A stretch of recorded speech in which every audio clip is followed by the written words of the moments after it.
is going on, guys? Welcome to Outside the Brand. This is your Friday Night SmackDown post show for July 14th, 2023. I'm your host, Phil, and of course, this is Outside the Brand. Thank you so much for joining us right here on your Friday nights, wherever you may be.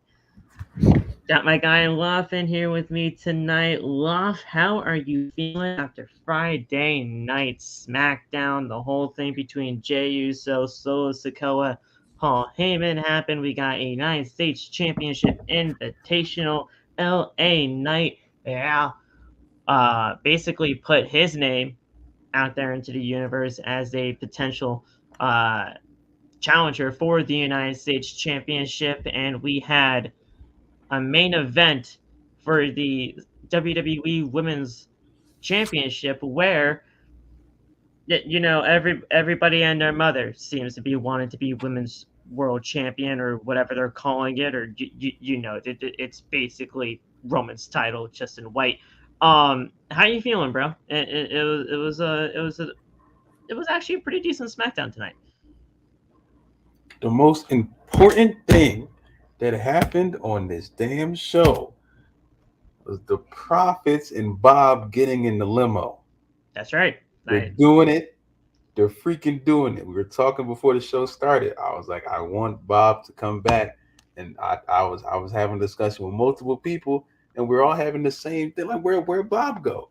Bob is back now, and he's with the Profits. And he needs MVP and Omos, and you have a stable. No tricking Her business 2.0. You have not even that really, but just I really don't want them to call it the Hurt Business, but if they're going to, whatever. This is what the Profits need to get them back on track, because they still have not been on track since SummerSlam when they lost to the Usos the second time. And that was 2 years ago, right? That was last year? Yeah, they've been off track for a while now. Yeah. No, I mean, whatever SummerSlam that was, you know exactly. Honestly, at that point, that was basically one of the main points that really brought me down on the Street Profits. And we all know that the Street Profits are great. I mean, I'm a huge fan of the Street Profits, as are you. Everybody loves the Street Profits. But there has to be some way, shape, or form to get these people back on track. And if it is with Bobby Lashley, potentially with MVP and Omos as well, to create this Hurt Business 2.0 or whatever they want to do with it, that's going to be a hell of a lot better than what they're doing right now, which is kind of just, floundering around in the SmackDown Tag Team division, which is not non-existent, but when you have the Unified Tag Team Championships, you got to figure out what the fuck you're doing with them, So, yeah, this is great. Big Bob showed up tonight. He looked good. He looked big. He looked strong. He looked muscular. This isn't racist. He looked black. It's cool. It's cool. Because he is, cool. He is. That's what he is. Shit. He's a great guy. Huh?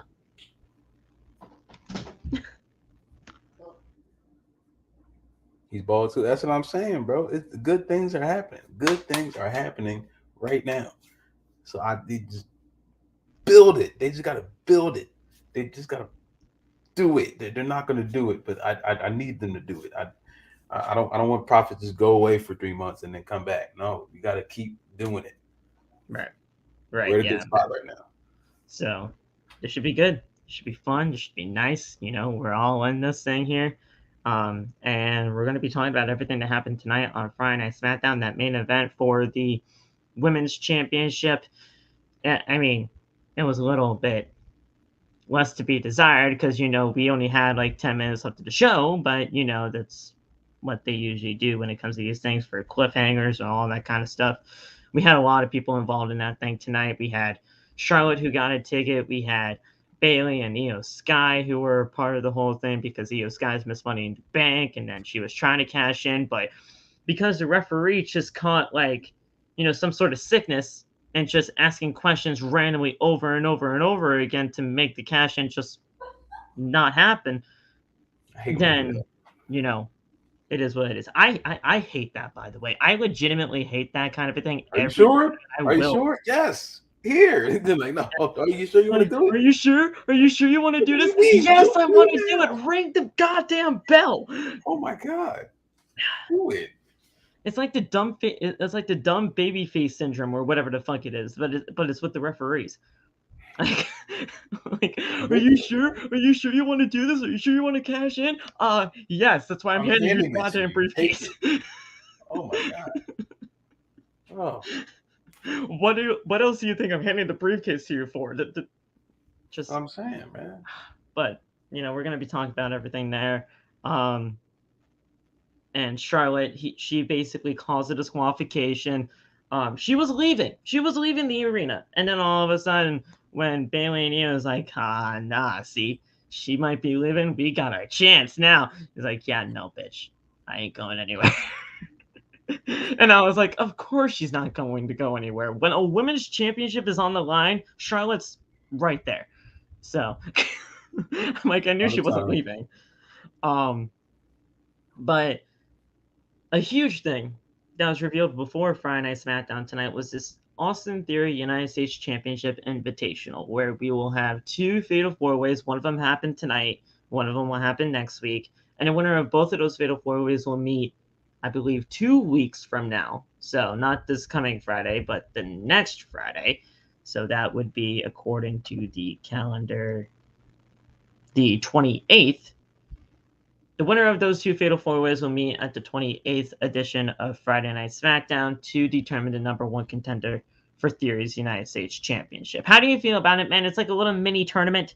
We had the obvious tournament of the triple threat tournaments for the World Heavyweight Championship.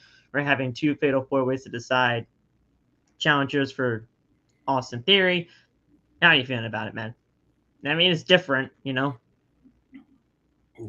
got like 3-4 weeks before SummerSlam, so this is a way to fill up those weeks. So I mean, listen, as long as LA Knight and Theory are the ones fighting, LA Knight and Theory are the ones fighting at SummerSlam, I'm okay. I don't care how we get there as long as we get there. So listen, we cool right now, right now. Yeah, for sure. So I mean, the winner of the first Fatal 4-Way tonight was Santos Escobar. I was really looking to see if Grayson Waller could possibly have a chance to do it tonight. He actually got pinned. But I will say this, that if it was going to be the finals of LA Knight and Grayson Waller, WWE probably would have put themselves into a major booking themselves into a corner situation where I mean, none of those guys could really, afford to lose right now. I mean, Grayson lost his debut match against Edge, which is nothing to be ashamed about, but those two would really book themselves into a corner where ultimately LA Knight should really be the one on top of all of this. That's exactly what I said after that. I was like, listen, the only person that it would have looked weird if they won was fucking Butch, but Santos winning it. I understand it. Santos, I'm not mad at. I'm not mad at Yeah. it. It'll get him a nice spot with LA Knight, and he He's could great. take a loss if anything.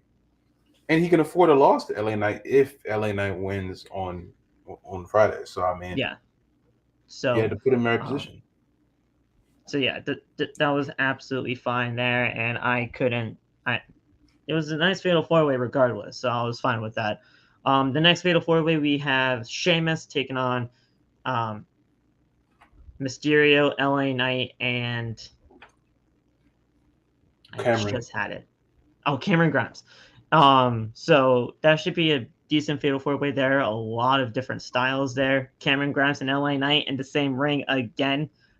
From their NXT days with the $1 million championship, so that should be very interesting to see if they do some kind of callback to that. Now, if we see Ted DiBiase in the crowd, then we're gonna please God, we're gonna be we're gonna really be getting into that. But yeah, but yeah, man. That was that. And then obviously the big thing tonight was Jey Uso being on some sort of warpath to the Tribal Chief for the Undisputed Universal Championship. Jey Uso was just going all crazy tonight during his promo, talking about Jimmy Uso, his brother, and how, basically every emotion that he feels, so does Jey Uso. And Paul Heyman tries to, manipulate and say that all of what Jimmy Uso went through with him being in the hospital right now is because of Jey Uso. And Jey Uso's like, he's conflicted in his head. And then all of a sudden, Solo Sikoa, who does not talk ever, gets on the mic, says, I will not forgive you for what you have done either. They went at it, and it looks like we might be seeing Jey Uso versus Solo Sikoa at WWE Payback in Pittsburgh. How you feeling about that, man? I mean, I know this whole bloodline thing is going, a lot of people say it's around its course, but, it's long-term booking, and we're going to WrestleMania with this, whether anybody really wants it or not. I already know Jay's not beating Roman at SummerSlam, so Right. I'm partially already past SummerSlam in my head. Yeah. Jay and Solo will be cool, I guess. I'm not excited for it. It just is what it is. I mean, I hope that's not the main event, because I was hoping that you had something more important for Solo instead of just him fighting Jay. Of course, that I assume Jimmy's going to come back during the Jay and Roman match at SummerSlam. Yeah. So I assume he's probably going to either like mistakenly kick Jay or something like that, or something stupid. I don't know, after a ref bump. But it's cool, I guess. I mean, I don't know. I'm not like I said to you, like, I'm not fully invested into this stuff anymore. It's good to watch them talk, I guess, but the matches, I'm 95% checked out most of the time. So yeah. And here's the thing, guys. Payback isn't until September. It's after SummerSlam. So, the thing is, we're going to be building towards, this match, if it is going to be Jay and Solo, for a while up until that point. So, I mean, it's going to be, a little bit of a long stretch to get there. But when it comes to the bloodline, it's a long-term story no matter what. So, we'll get there when we get there. And I've heard, like, there's been some, like, narratives going around as of late that, if anything, we could possibly be seeing Jimmy come back before Payback. And I'm just hearing rumblings of everybody saying that, oh my gosh, Jimmy Uso is going to turn on Jay because of apparently what he did to Jimmy when, things aren't going the right way when it comes to the Usos at this point in time. I personally don't even see that, because why would you break up the greatest tag team in WWE history? Or what WWE called them as, the greatest tag team in WWE history with that goddamn list.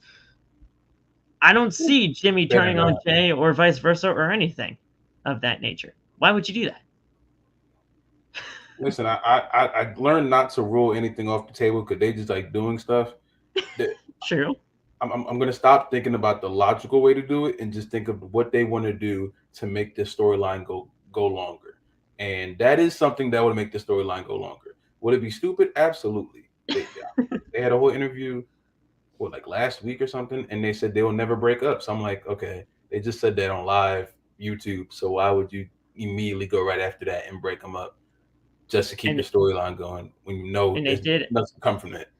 And they did have an interview. I believe it was with, I don't know if it was Ariel Helwani or not. Like, it was one of the big, names out there when it comes to, like, these WWE interviews and everything like that, saying, like, was there, like, have you guys ever pitched to WWE about doing a storyline between you two? Like, not because you two are, like, obviously brothers and everything like that, but as adversaries and as rivals of each other. And it's like, we bring it up all the time. We talk about it all the time. We try to pitch it all the time. Obviously things just haven't worked in that favor just yet because, where we are right now in the grand scheme of things when it comes to the bloodline. But we talk about it all the time. And the one thing about it all is that we want to get this to a WrestleMania because it would mean a lot to us. It would mean a lot to the family, and we just want all of our family to be there. Do you want to see a possible Jimmy and Jey Uso rivalry happening at some point? I do. But is it going to be because of this Bloodline story? Who knows? The Bloodline can never really truly end because this family has way too many cousins to count. And, like, Yeah. when Roman's gone, it doesn't mean this Bloodline story is over by any means because Solo's there. And, like, who the fuck knows? Maybe God could possibly come to WWE at one point, and they're a part of the whole family. So, like, it's just Bloodline is never going to end. I'm telling you right now. but yeah, it's a very interesting situation. We got to figure out things. We got to monitor things as they go along. But September 2nd, 2023, Payback. We could possibly be seeing Jey Uso versus Solo, and we just got to carry on to WrestleMania in April. So it's a very, very it's a very interesting thought, and we got to get things going when it comes to that.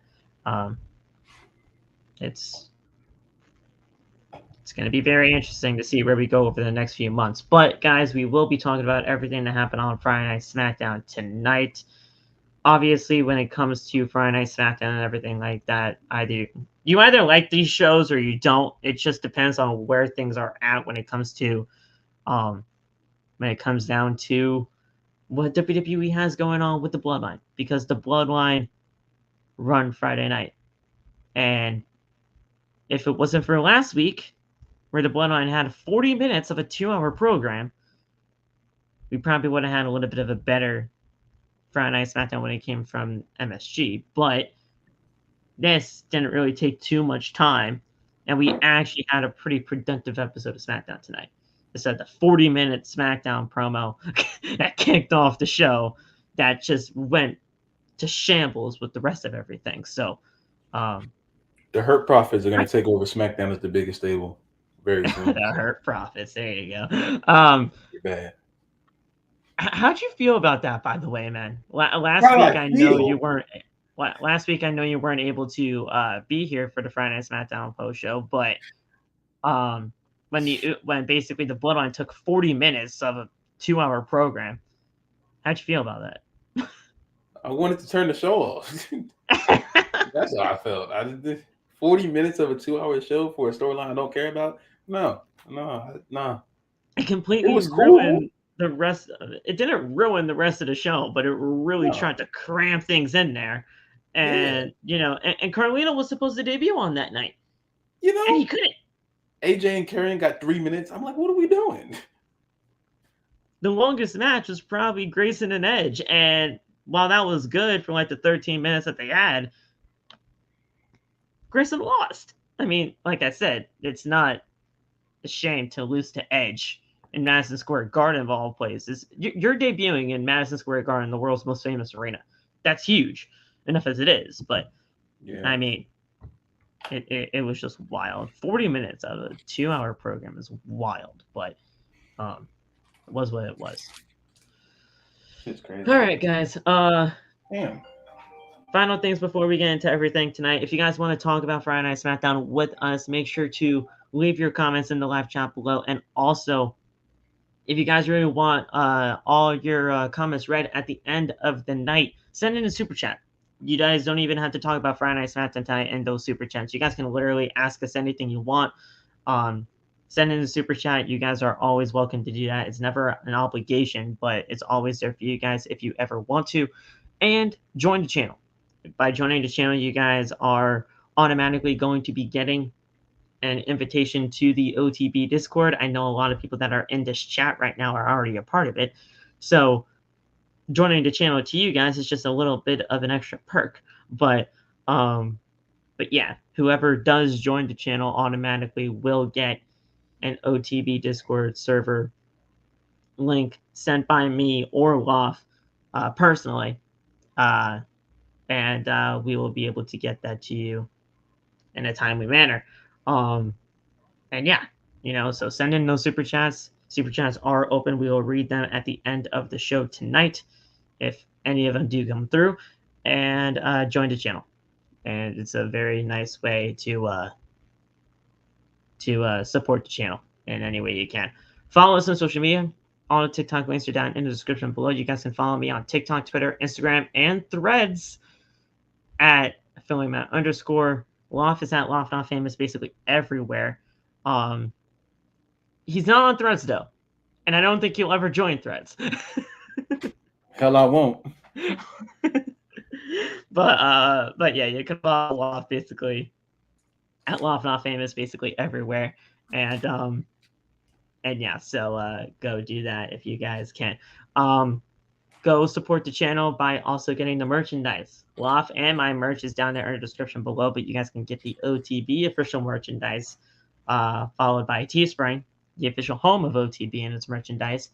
And we want to give a big shout out to WWE Shop, because we do have an affiliate link with them. It's my personal affiliate link, but whatever commission I get from that goes directly to the channel to make more stuff for you guys, and that way you guys can support the channel in that way as well. And that we have our official sponsor of the podcast with SeatGeek. The official application on your phone allows you to get the best deals possible when it comes to getting tickets for a pro wrestling event, a concert, a game that you're going to go to, for any sporting event. You name it, you need a ticket, you go to SeatGeek and you get the best deal, and you get a better deal by using OTB at checkout for $20 off your first purchase. It's a win-win for everything, and you're saving yourself some money along with supporting OTB. So go use SeatGeek today and use the code OTB at checkout for $20 off your first purchase. Thank you, SeatGeek, for being a part of the OTB family. We love being a part of your family as well, so we appreciate it. Thank you so much for being a part of this family. Loft, let's get right into it, bro. We got Friday Night SmackDown tonight. We are here in Raleigh, North Carolina. Bro, I feel like we're always in North Carolina. Bro, I could have went to this, so I always just in the left. Carolinas. I just left, bro. You just left Carolina? Yeah, I'm so mad. I didn't know they were coming until I was on the way home. I'm like, okay, well, Wait, you're in Carolina? No, I was. I just came home. Oh. I came home like a week and a half wait. ago. I'm like, bro, I didn't know that background before. We know. Yeah, I was like, bro, I didn't know. I had no idea they were coming until like a few days ago. Like, okay, whatever, I guess. I feel like we're always in the Carolinas, though. I feel like SmackDown's home is just Carolina. It's always in the Carolinas, and just don't go anywhere else. It's a great freaking state. But yeah, we were here in Raleigh, North Carolina, at the PNC Arena, which I believe it's a university's arena, which is wild to me. It's big. Obviously it's big. It's a goddamn university for people. Yeah, but it's huge. So yeah, this was cool. Being a part of imagine just you're at your dorm and you're walking around campus. You're near the arena. It's like, oh shit, Friday Night SmackDown. There you go. I don't know if the students are allowed there to be just be there for free, because it's their goddamn arena where they actually have to buy a ticket. But damn, One of my friends, when NXT was at Full Sail, he used to tell me he hated wrestling. Well, he didn't hate it. He just didn't like it. He could go to the shows for free. I'm like, bro, yeah, you could just go. Well, at Full Sail University, those people were just allowed to walk in there for free and just watch pro wrestling. I would have loved that. I almost went to Full Sail too. I'm so stupid. I almost went, bro. It's ridiculous. It's like one of the best schools in the entire country to learn about TV production and all that kind of stuff, man. I'm like, dude, I still might go. I wouldn't I still just might go because that sounds crazy. I can go back to school. I got my associates, but man, I can go back, get my bachelor's, and I'll get the matches right now. I already did 4. I'll do 4 more. I don't care. Yeah, no, I can do that. But yeah, so we cut live to the arena. with Bianca Belair coming out. So Bianca Belair coming out, it's always going to be a great time. Yes, Um, God. she says that people always say that good things come to those who wait, but it is hard to wait, especially when you want something so badly. She says that it feels like she has been waiting since May to get this rematch with Asuka, but now she has it. Bianca then states uh,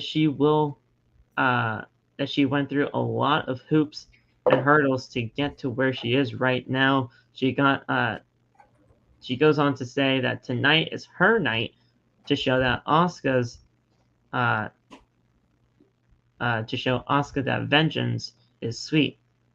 She will give Asuka the KOD and walk out as women's champion tonight.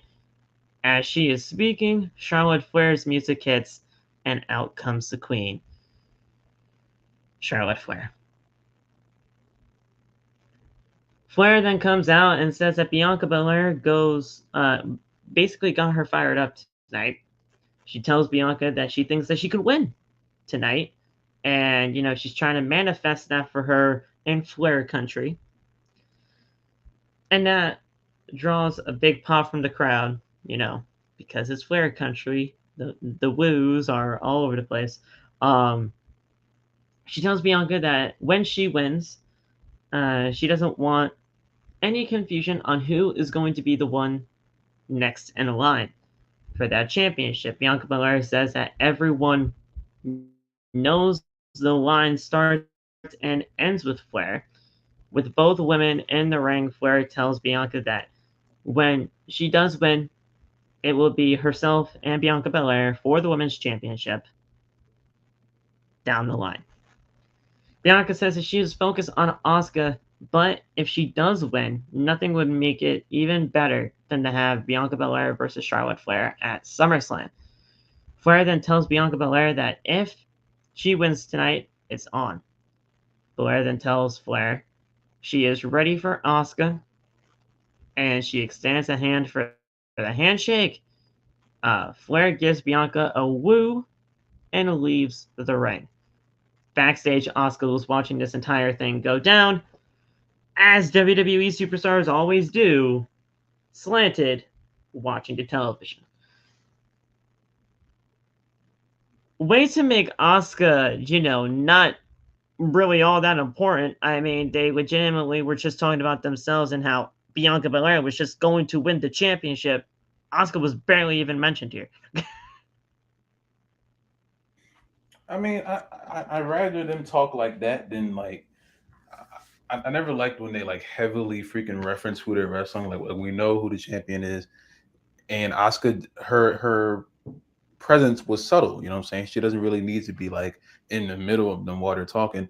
And I think Yeah, that no. shows like the both of them are like so Charlotte too, so freaking they're like so focused more on each other. They're not even focused on the championship. So I think that was a more so foreshadowing on how the triple threat most likely is going to go. They're probably going to get into it with each other, and Oscar's going to capitalize on that somehow. You know what I'm saying? So Yeah, I mean, we all know where this is heading. We're going to be getting a triple threat at SummerSlam between the three women.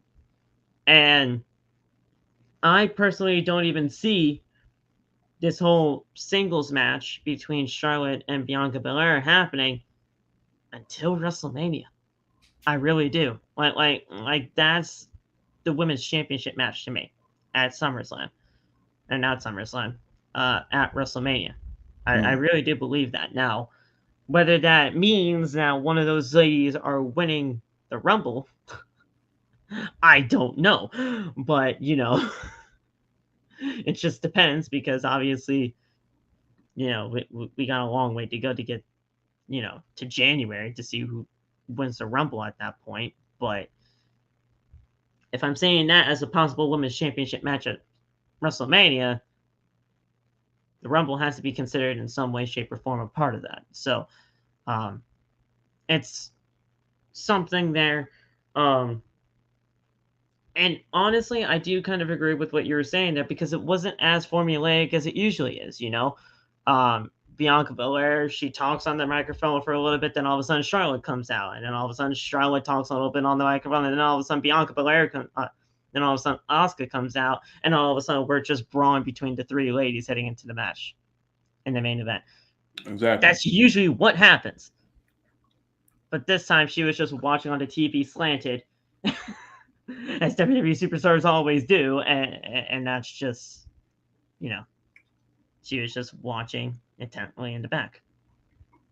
So, who do you got winning in that triple threat at SummerSlam, man? Because there's a lot of ways that WWE could go about it. Is Charlotte going to become number 16 or is it 15? I don't know. She's breaking Ric Flair's record.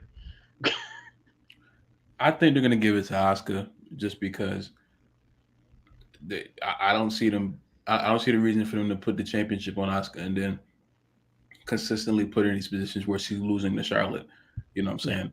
Yeah. At some point, they have to give Asuka some dominance over Charlotte because Charlotte all time has to be positive over Asuka. So it's time for the women's champions to be a women's champion and successfully defend the championship a few times, not just keep losing it. You know what I'm saying? Yeah. I'm trying to think. She only won the championship at Night of Champions. Mm-hmm. So obviously she hasn't held the championship for that long.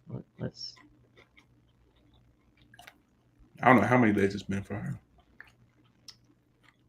Let's see. I know Rhea just passed 100.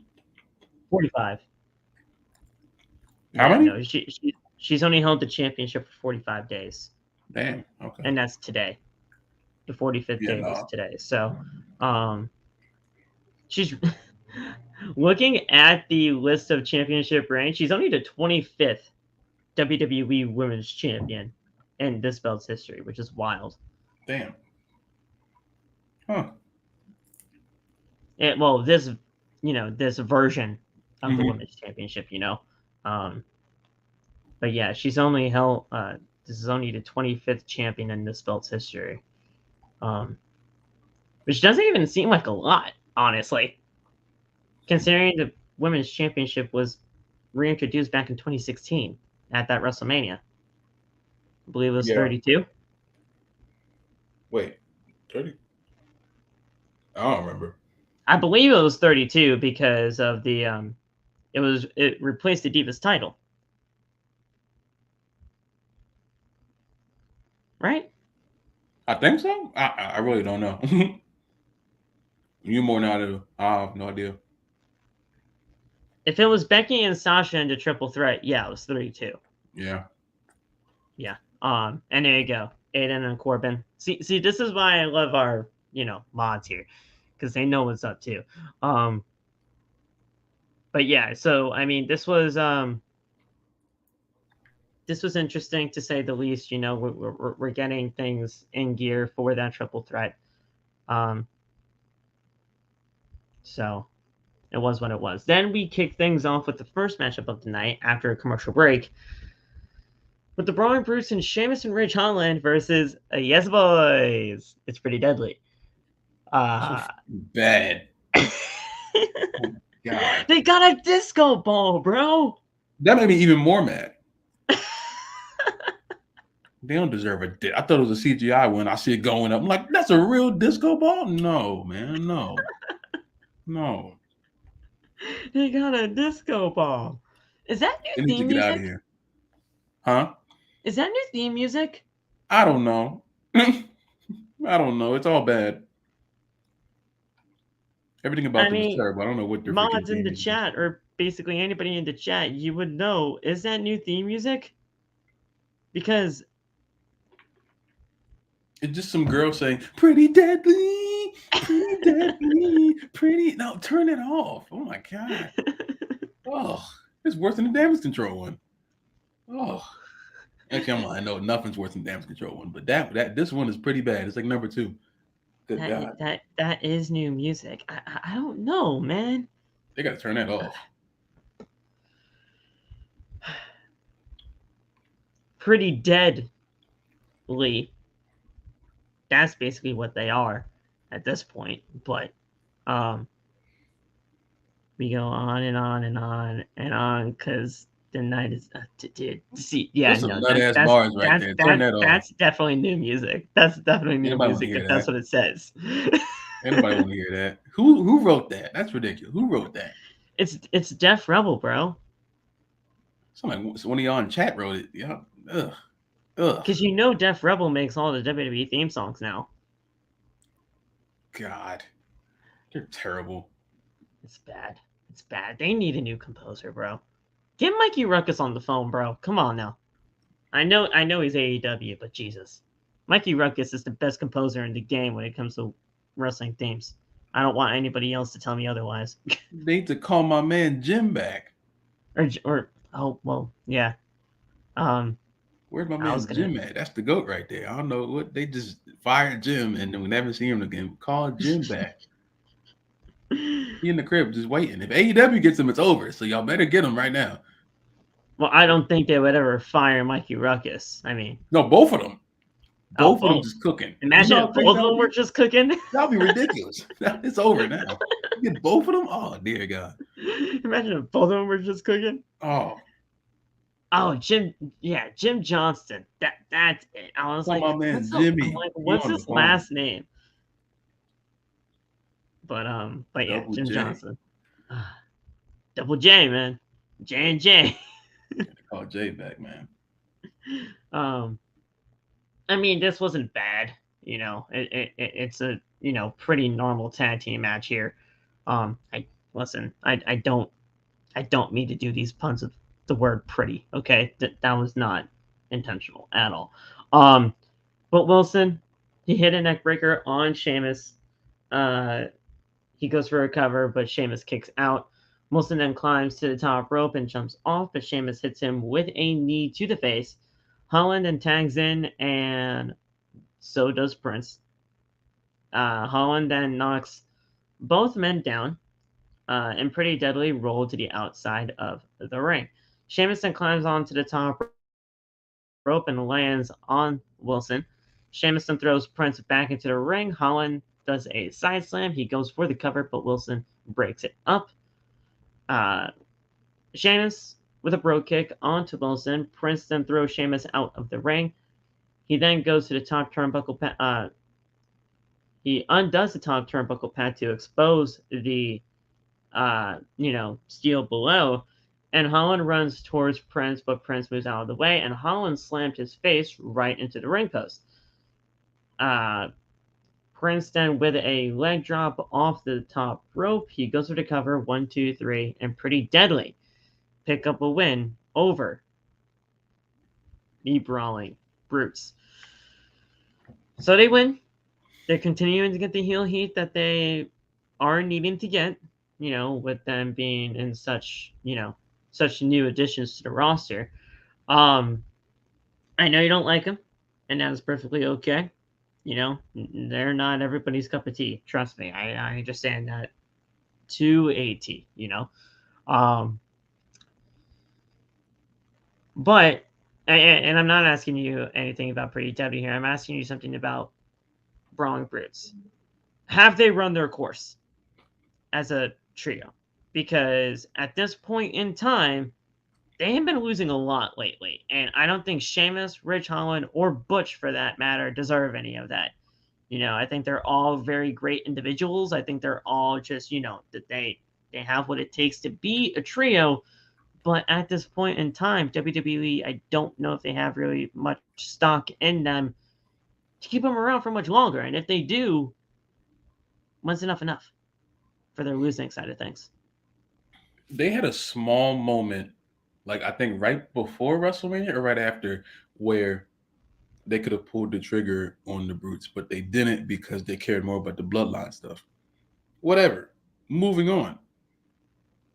I feel like Pete Dunne and Sheamus are holding Rich Holland up.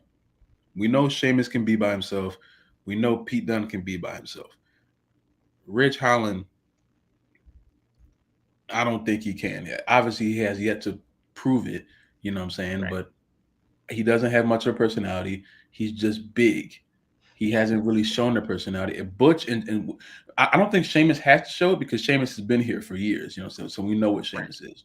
And Pete Dunne has a list of stuff that he's done in NXT UK and stuff like that. So he doesn't even need to do much on the main roster except change his name back.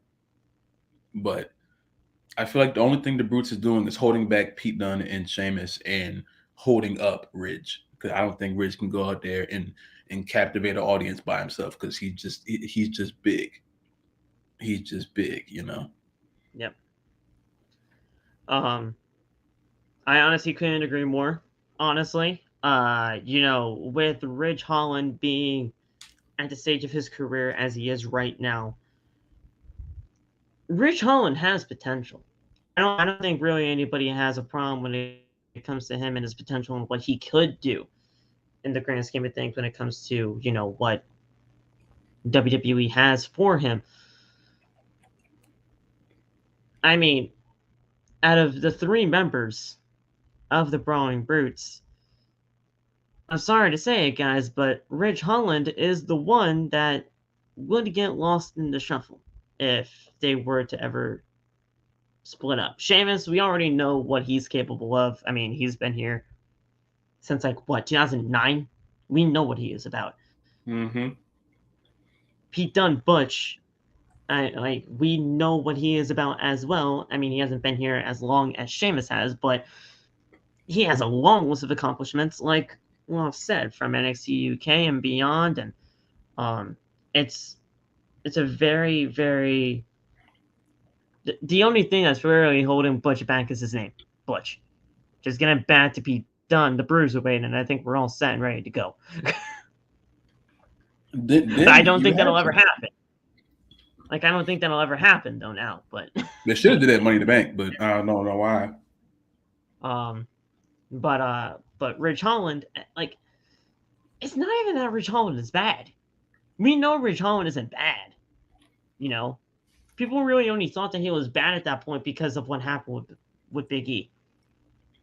And people were petitioning him to get goddamn fired, which was totally outrageous. Mm-hmm. So, it's nothing against Ridge Holland, and it's nothing against what the Brawling Brutes have as a whole. It's just, if worse comes to worse, and they do break up another stable because they're trying to do that with Imperium for some reason or another. They better not. They better not, I know, but they definitely teased Giovanni Vinci getting out of there on Monday. Did you see that? Yeah, I didn't see that as a breakup. I saw that as when Gunther kept beating up Marcel or Ludwig every time he lost. I just took it like that. I hope it's not a breakup. I hope it's like that. I'm honestly praying that I'm wrong, but yeah. There were two scenarios when they came to that. Either the way you saw it was when obviously Gunther was punishing Ludwig for what he was doing at that time, or people saw it as a tease of a breakup, and I don't want that, because I don't think if you're trying to add somebody to Imperium, you have to take somebody away. So yeah. I mean, that's just the way I was trying to think of it, but there's not really any dissension anyway between the Brawling Brutes, so I'm not asking have they run their courses just based on them having some sort of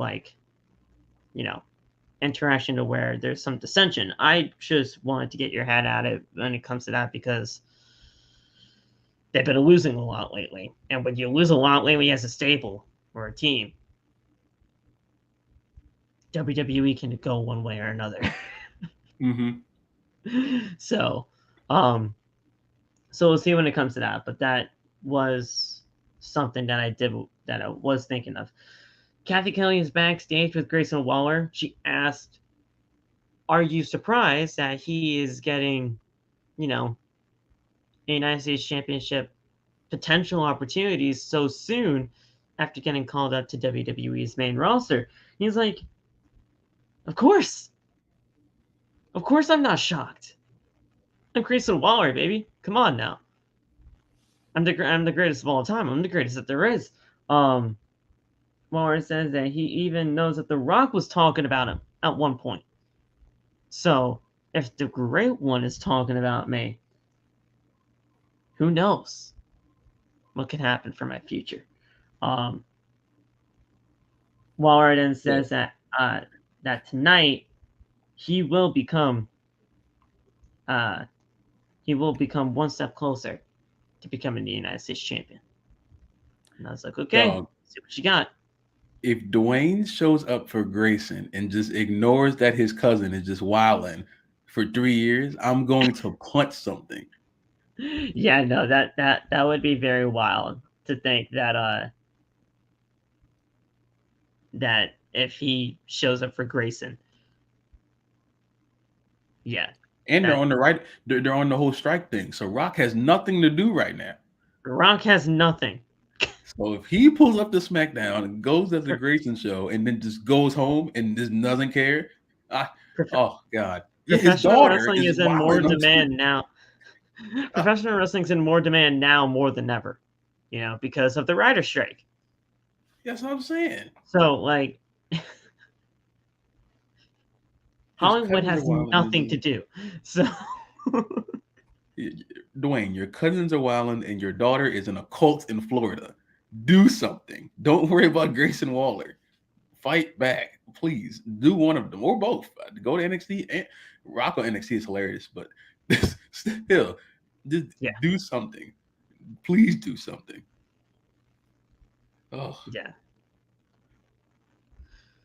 So yeah, this is gonna be very interesting.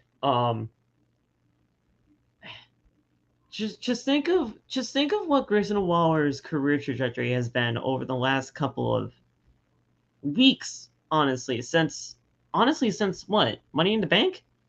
Like yeah. he he got into the ring with John Cena when John Cena was basically saying, "Hey, AEW is going to Wembley Stadium first. We should get there before them and get a WrestleMania there."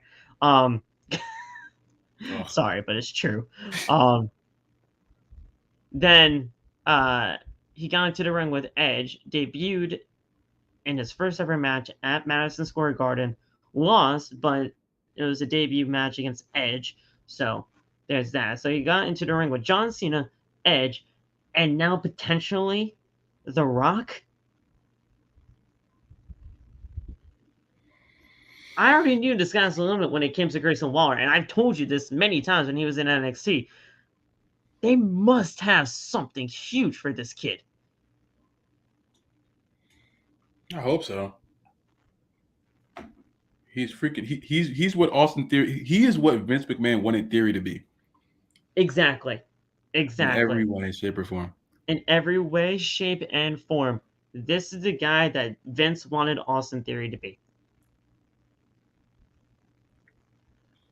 They better make it right.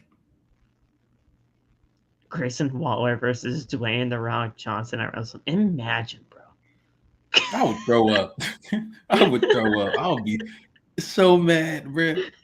Like you did all this to fight Grayson, and everything is happening around you, and you don't care. But Grayson, he's the one that gets you to wake up. Okay, Your cousin has been champion for 4 years, and you don't want.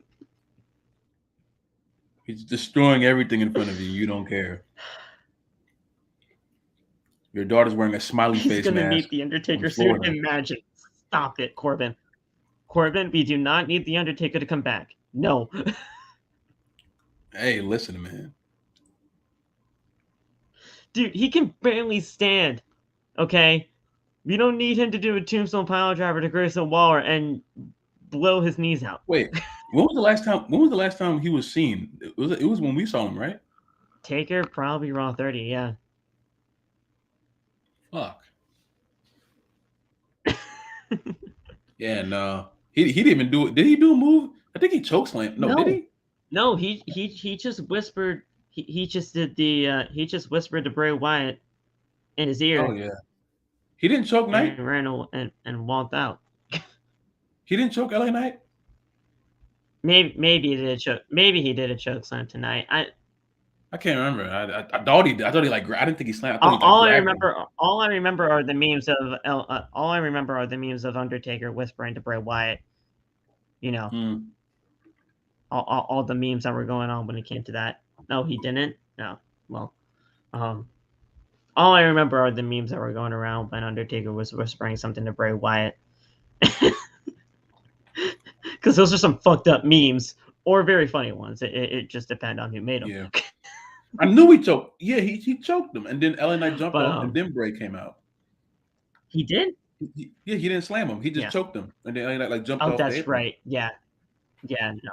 Oh, that's right. He was getting ready to do a choke slam, but then all of a sudden, LA Knight moved out the way, and then Bray came out when he got to the top of the ramp. So I mean, we got that when it came down to that. So not LA Knight. Jesus Christ.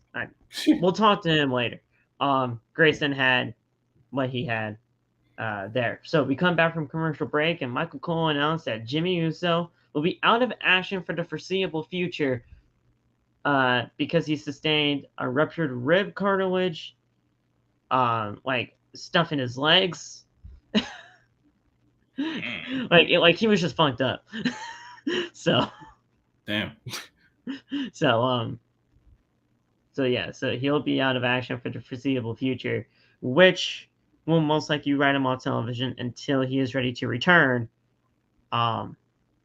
Which could be it for the payback stuff or what have you. El Memory, no, Josh, it's not El Memory. We were there, but at that point in time, Raw 30 was like months ago. January. I'm watching the video now. I had to go find January. I had to go find it freaking January. Yeah, dude, it was in January, bro, at the beginning of the year. That's crazy. This year's gone by so fucking fast. Yeah, bro. It's almost like the end. Crazy.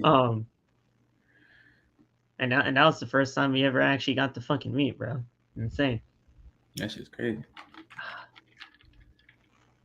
Such an awesome time. All right, so we came back from commercial break. Like I said, the whole Jey Uso being out of action for our foreseeable future. So that sucks for him, but he'll be back. We see Charlotte Flair walking backstage with her suitcase, and Adam Pearce is like, "Where the hell do you think you're going?" She's like, "What do you mean? I'm leaving." It's like, "Wait, you're leaving?" He's like, "Yeah. I got all the confidence in the world of Bianca Belair, and she can do this. So I'm out. I know I get my match at SummerSlam regardless, so I'm out." It's like, okay. Have a good night. That's not happening. That easy, I thought. Like in my head and out loud, I was like, she's not leaving the arena. Then all of a sudden Bayley shows up with Io Sky. Io pats her Money in the Bank briefcase, and then they walk off. Charlotte comes back and she's like, "Yeah, no, I'm not going anywhere. I'm staying." She's like, "Yep, I knew it." So stupid. They should have did Bayley and Charlotte tonight. Bayley and Charlotte would have been cool to see. Not Bayley and Zelina. Zelina just lost. Yeah, they could have Zelina fight someone, get a win, and then have Bayley and Charlotte fight. But I don't know. Speaking of Bayley and her match, she faced Zelina with all of this, and this was short as hell. Like, that shit, bro. Like, this did not really need to happen. Like, I understand what they were doing, to give Bayley a win, and then all of a sudden the whole Shotzi thing came about, but this wasn't needed. Zelina didn't need to take a loss here. At all. Zelina hit the double knees, the Meteora. She grabs the chancla and hits Bayley with it, which, listen, I understand the whole, the chancla and everything like that is a big thing, right? Obviously, we've been seeing it since the thing. Since Backlash, right? Yeah. Backlash, yeah. But that's a weapon. Yeah, she can't do that. I was Like that's a weapon. That like that's a like, DQ. ref, It should be a damn, DQ, right? cannot do that. Like I'm not wrong in that assessment. Like that should be a DQ. That's what I said. I was like, ref, look, you can't do that. You cannot do that. It's And funny. like I'm like, and yo. like it's in plain sight. Like the ref sees this happening. She just threw it. So I like the ref don't care. So I was like, okay, I guess. Ref don't give a damn. So yeah, she hits Bailey with it as Bailey falls to the outside. Bailey then hangs Zelina up on the ropes. Bailey then gets back into the ring, hits Zelina with a rose plant. She goes for the cover 1, 2, 3, and that is it. A video package shows of Shotzi, who got her hair cut off by Bailey last week on Friday Night SmackDown, and she's on the floor, and what appears like it was a dark room, so we really couldn't figure out where she was, but she holds a pair of scissors in her hands. She holds a pair of scissors in her hands, and all of a sudden she grabs, a pair of hair clippers. And she tells Bailey that she is not afraid. She's not in control of the situation. Shotzi is. And Shotzi tells her that she may be a little weird, but she is the one that's in control now.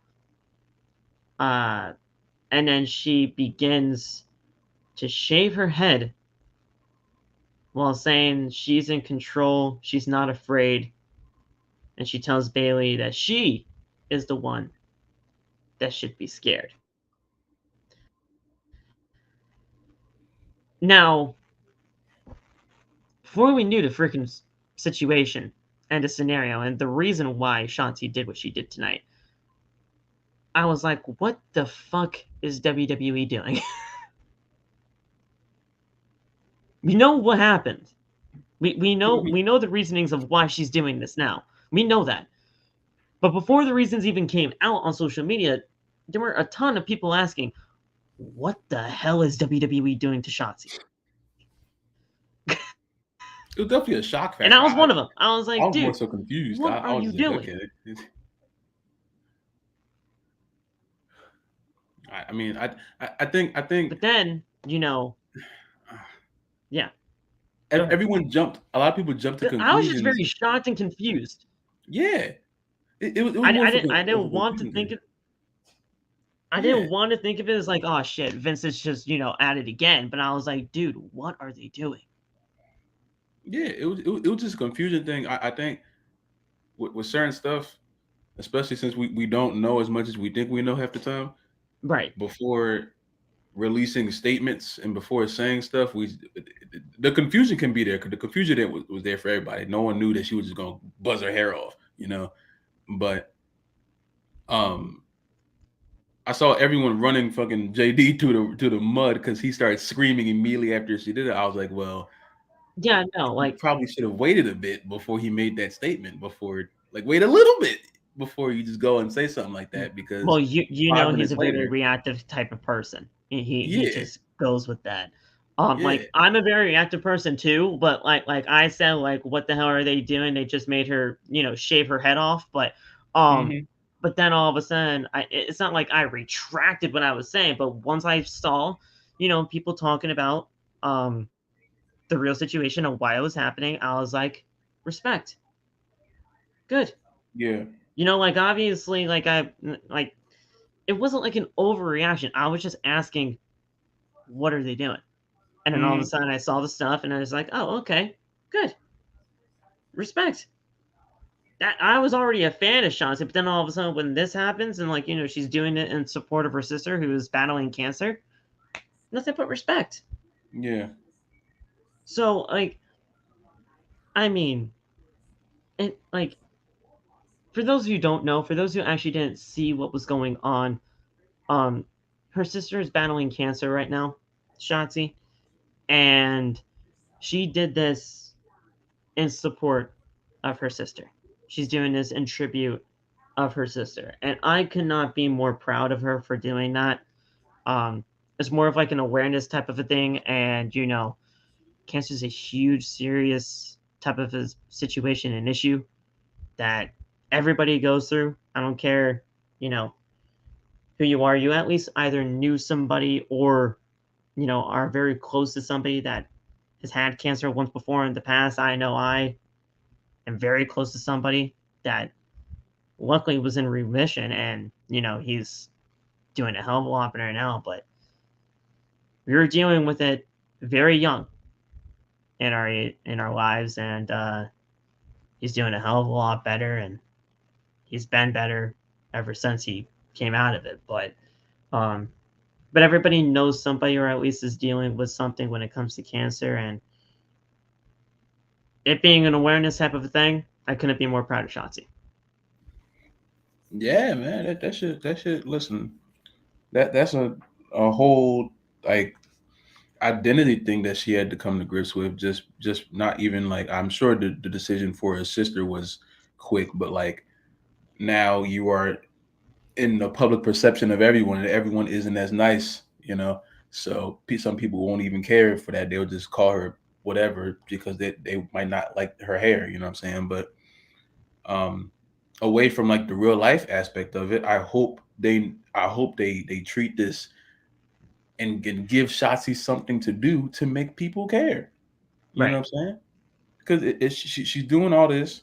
She obviously went through an extremely out of nowhere identity change. Then go forward with it, and don't just have her out there looking different and treating her the same. You know what I'm saying?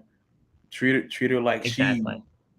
her ability is, because we've seen her wrestle in different places and wrestle better than she has in WWE for the past 2 years. I'm not sure why, but she's treated like an afterthought. You know what I'm saying? And she's really good at the core. So I hope they know what they're doing, and I hope they just give her a chance and they write something worthwhile for her. Right. You know what I'm saying? Don't just throw this to the side. So yeah, the whole report, or the big news one that came out about the whole situation read, for those that didn't know, Shotzi's sister has cancer, so as she's undergoing chemo, Shotzi decided to shave her hair off, presumably in support of her sister, with the green heart emoji with #SmackDown. So, and then obviously everybody in the replies are very supportive of Shotzi, and I mean, I don't think anybody would even, be like, not in support of it. But it does go to show that before you do anything on social media, wait a little bit, see what the fuck is really going on when it comes to situations like this, and then all of a sudden you can make your, not judgment, but then you can talk about it and really make sure that you actually have every bit of information before just going out there and says, fuck the world. So pretty much. So yeah, this was yeah, it's a very nice gesture for Shotzi, and it's an awareness type of a deal, which I think we all should be more aware of cancer and everything like that, because it's a Indeed dangerous disease that is affected by everybody. Indeed. Didn't mean to get it all somber and everything like that, but that's the reason why she did it. So yeah, this was awesome. So we cut to Michael Cole and Wade Barrett, and they are about to speak, and out comes Jey Uso to the ring. You come back, and Jey Uso is standing in the ring. The fans are chanting Uso. Jey says, growing up, he and Jimmy were glued together to the hip. Jey says that there is something about being twins that makes them so special, and twins should know about it. If Jimmy is sad, he is sad. If Jimmy is happy, he is happy. If Jimmy is mad, he is mad. And if Jimmy is hurt, damn, so is Jey Uso. Jey says that he never thought he would be hurting from a family member. He respects the entire family. He respects the hierarchy. But damn it, when it comes to Roman Reigns, I'm disrespecting all of him. If he will and he will spank Solo just like he did last week. I was like, all right. So that's the type of family that they are. That's the type of family that they are. Do the damn thing. I never got spanked as a kid. Really? But trust me, not like actually spanked. No. For real? Not like actual. No. Damn. I mean, I've got like actual punishments and everything like that, but not like actual. No, they didn't believe in that. Damn. Lucky you. Fuck. Yeah, no. I know people that were, but I know people that were, but yeah, no, my family didn't. My family never believed in that type of thing. I got a Stouffer's macaroni and cheese thrown at me once. What? Yeah, bro. I don't know what I did. My mom said, "Huss." I weaved it though, 'cause I'm nice, but she definitely threw it at me. I don't know what I said, but she didn't like it. I mean, I've got things thrown at me, but not actual spankings. Nah, I definitely got my fair share of those. I tell you that. Ugh. So where the hell was I? Oh yeah. So as for the wise man, Heyman has been in this family for decades, and that stops here. Jey says that we are looking at the real head of the table, the real main event, and that is main event Jey Uso. Out comes Paul Heyman with Solo Sikoa. Ladies and gentlemen, this is Solo Sikoa. He is the enforcer of the bloodline, but he is not here to enforce his will. He is here to enforce peace. Heyman then tells Jey that they will step into this ring and nothing will happen except a conversation. Jey knows how it works, as it has worked that way long before Jey was even born. This was something that has been passed down for generations. Next week on SmackDown, Jey and Roman will go face to face and they will discuss the rules of engagement. But tonight, they are going to talk about this right here. Whatever this rules of engagement are, I don't know what the fuck that means. I mean, we're getting this match at SummerSlam, so I have no idea what this means. Does this mean like there's some sort of like stipulation when it comes to this match, or something like that? Maybe, I don't know. But the rules of engagement, that has me somewhat intrigued. I don't know. It's weird. So he tells Jey that he knows that he is angry, but Jey is sounding more and more like a tribal chief every single week and every day. Heyman looks at Solo and he's like, "Oh my gosh, Solo, you're right. You're 100% right, my man. Jey has no self-awareness. He doesn't understand what is going on right now. He doesn't have the conscience needed to be the right-hand man." He tells Jey what happened to Jimmy is all his fault, and the fans boo at Heyman when he says this. He tells Jey he opposed Roman, and he wanted to become the head of the family all by himself, the protector of everyone's children. Heyman then looks at the camera and tells Jimmy, Jey's like, "Look, I don't even know why I'm telling you this. Jimmy, this is his fault. This is Jey's fault." I'm like, oh my God. That was ridiculous. Jimmy, this is his fault. This is Jey. That was ridiculous. I was like, okay.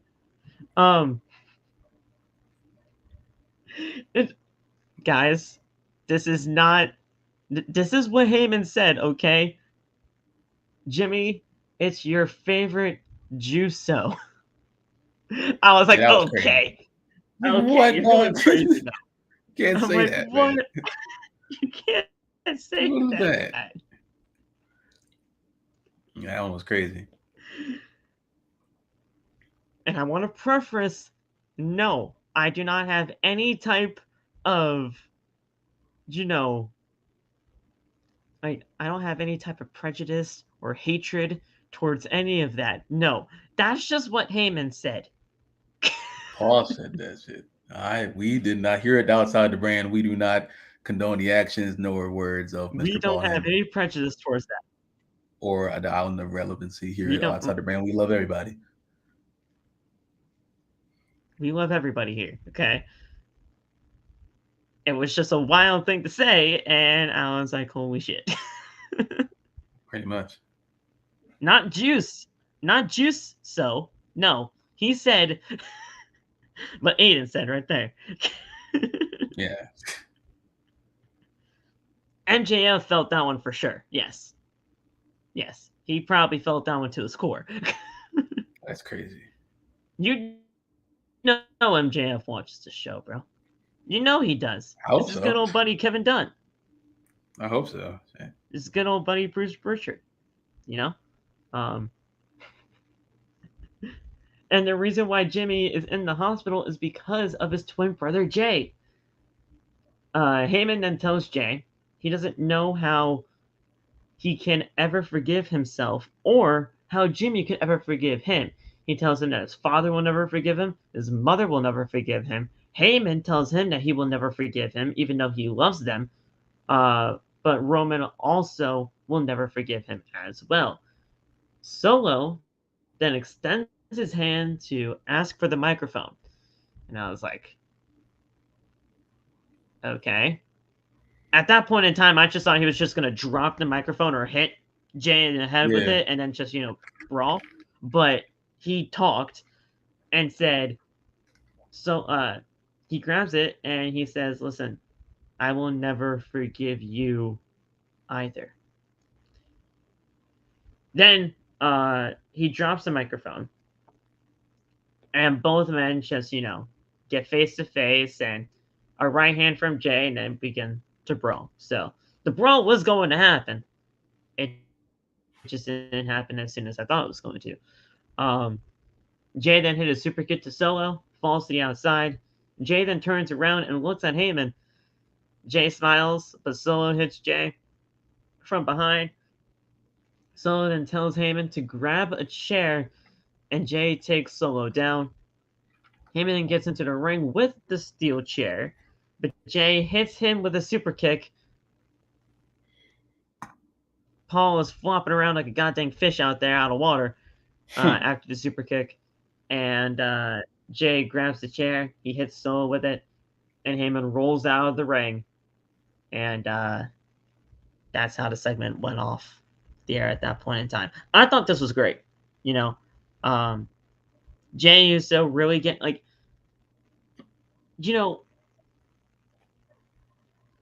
Jey Uso throughout this entire story, whether you like the bloodline or whether you don't like the bloodline, Jey Uso, when it comes to his mic work and when it comes to just, his mannerisms and him just being him out there, this is the best Jey Uso has ever looked, has ever been presented, ever. Now, his entire career in WWE, this is the best Jey Uso. And this is the reason why everybody loves Jey Uso so much. Yeah. Now, I only asked this because I want to be fair to both Usos here. Does Jimmy have this within him as well? Or was this just something Jey has because he is the younger one? He is the most overlooked guy. And then all of a sudden, when Jimmy used to because that was just a time where Jey is like, all right, no, now this is the time for really to have me shine here. Does Jimmy have this within him too, or is this really just, Jey that had that personality to get to where he was? Or was it just circumstance? I don't know. I think Jimmy has it somewhat. I think just Jey is more the focus at the moment, but I don't think Jimmy is like incapable of it. You know what I'm saying? If Jey Hopefully was one day he'll be able to injured, show it. and if Jey was the one that got injured first before Jimmy, would Jimmy be in the spot, you think? Yeah. Mm-hmm. It would just be main event Jimmy Uso instead of Jey from all that time ago? Yeah. Yeah. I don't I know don't if it see would much have of the a same difference. effects, but it just depends on that injury with Jimmy Uso at that point in time meant everything. And then they Yeah. really did the whole Jimmy thing, Jey thing, and Jimmy came back, threw in the towel, and that whole thing began. So, I don't know, man. This is a very, very nice way to get Jey Uso back. You know, it's not like he never lost anything, but him being back on top and everything like that, back on track, like this is great. Yeah. Love it. And this whole day one ish thing, we're back to that type of an Uso. That's the Usos I loved. That's when they're good. Now they just gotta capitalize on that and not just fall away whenever this Roman stuff is done, like whenever SummerSlam ends, I guess. Yeah. So, um, this was great. Loved everything about it. We then had um the Fatal 4-Way for the Invitational for the United States title. Grayson Waller, AJ Styles, Santos Escobar, and Butch. This is good. This is a good Fatal 4-Way here. The near ending of this match saw AJ Styles hitting a phenomenal forearm onto Escobar off the top rope. AJ goes for the cover. Actually, no, he goes for a Styles clash, but when he does have it all set up and ready to go, we cut backstage to see the OC getting attacked by Karrion Kross. He tells AJ that we are not done just yet, and AJ leaves the ring. Waller just clotheslines him. He's going to help his boys in the back, and all of a sudden he just gets clotheslined by Grayson Waller. It's like, ow, okay, guess I'm not going out there to save my boys.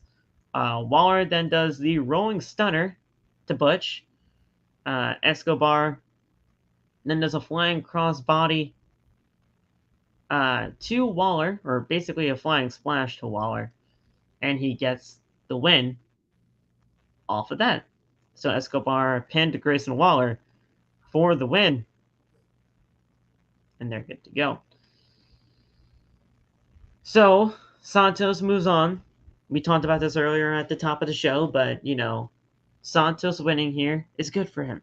It gets a win for the LWO, which is always good in my book.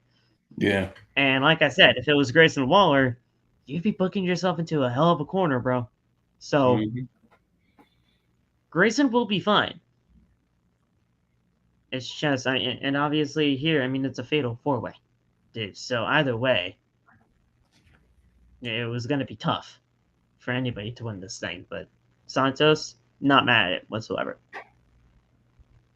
You got to make LWO look somewhat, because they've been losing a lot. So listen, it's bad enough Zelina lost tonight. So Santos winning, I'm like, okay. Yeah. At least we're keeping some sort of, their stable isn't terrible about it tonight, They went 500. Yeah, no. That's it. Yeah. They were the only two out of the LWO that competed tonight, at least. Rey Mysterio happens next week. Is Carlito in the stable or no? I thought he was. No, he just helped them out at whatever show that was. Okay. So, and again, we still don't know when he's going to debut. He was supposed to debut last week, everybody, and we all know that, but that didn't happen because the Bloodline just took up half the show. So, yeah. So was what it was there. But this was a fun Fatal 4-Way for what it was. I honestly don't give a single shit about Karrion Kross and AJ Styles' feud. I don't. I mean, they legitimately gave him 3 minutes last week, so that right there shows them how much they really care about it. I can probably ask you the same thing. Are you even remotely interested? But I really don't think many people are. Wait, and what? And that sucks. Huh? In what? Am I interested in what? And the feud continuing between AJ and Kross. Oh, absolutely not. No. Yeah. Yeah. No. Yeah. Like they gave him 3 minutes last week. I mean, that just shows you right there how much they care about it. Like I don't know what to fucking do with Kross at this point, bro. Like I don't want to see him get fired, but Jesus, they're just not doing anything remotely interesting. And AJ, I mean, I thought the OC coming back was going to be a great thing. What did they do? What have they done? I don't know. Nothing much. Oh wait, Carlito being an honor, he's an honorary use of the OWO. Is that it? Oh, okay. That makes more sense, I guess. I mean, I guess. I mean, if he is, then that's what it is. But,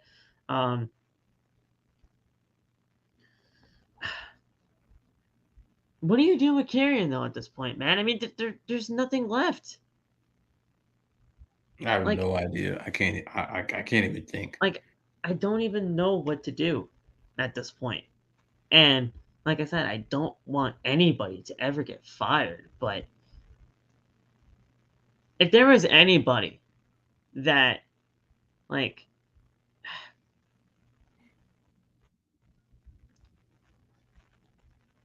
if a Drew McIntyre situation has to happen here with Karrion Kross, then a Drew McIntyre situation has to happen.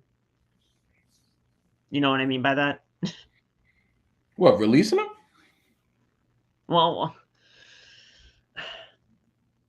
if he got released and then all of a sudden he got back on his feet by, just going to other promotions and really showing what he's actually able to do and then just came back with a vengeance, then cool.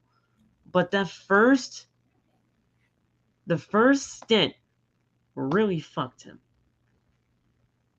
And it hasn't helped. That's what I'm saying. That first stint. You started him off hot. You started him off hot and said, now you're in front of the world champion. But he can't go against the world champion because one, that's 2 heels. Second of all, he didn't even go for Roman. He went for Drew and had a bad feud with Drew. So we started off hot and then got cold on the first feud. That was the quickest switch around I've seen in my life. The first stint that he did on the main roster within WWE was so cold, they legitimately made him look like a goddamn, I wouldn't even say gladiator. Like he had the fucking Bane mask on with seatbelts on his chest, and there you go. Oh, you going back before then he lost to Jeff Hardy in 9. Yeah, I'm saying the first stint of him on the main roster.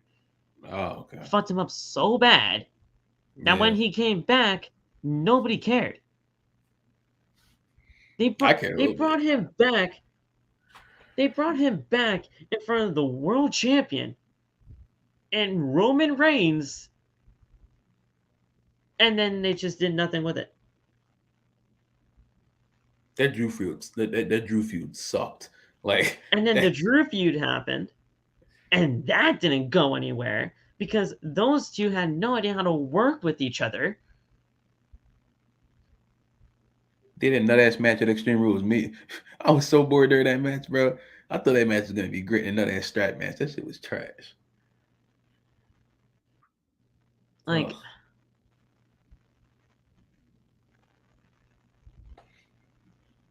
Whatever happened to the releases, by the way? I thought June 1st, not June, or July 1st was going to be like the day that people were expecting cuts. I guess they stopped because of the merger. Moved the date.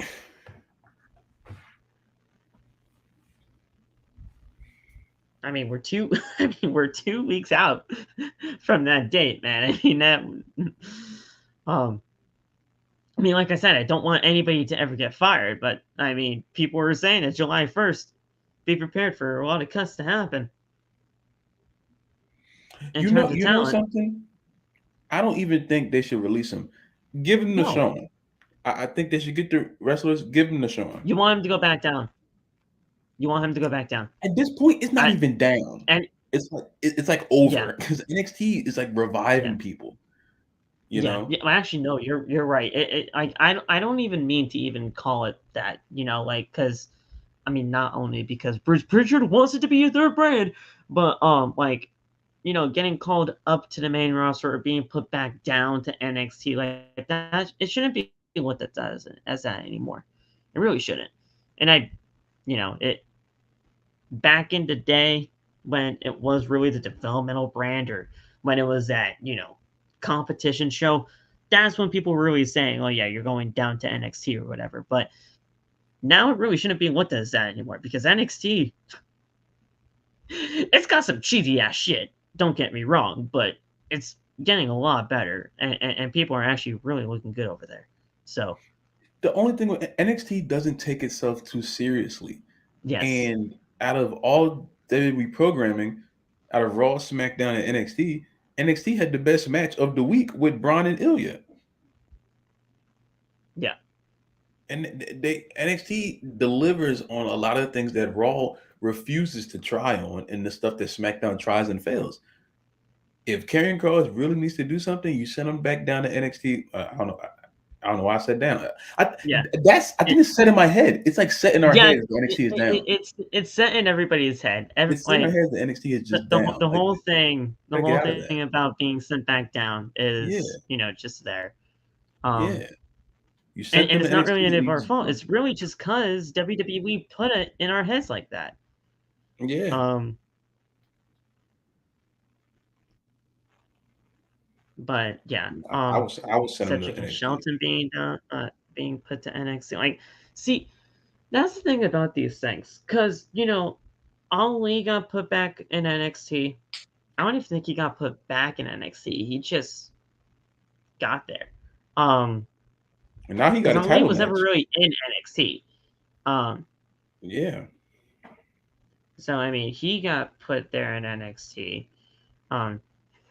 R-Truth had 1 week in NXT and then he tore his quad. So I don't know what the hell happened there.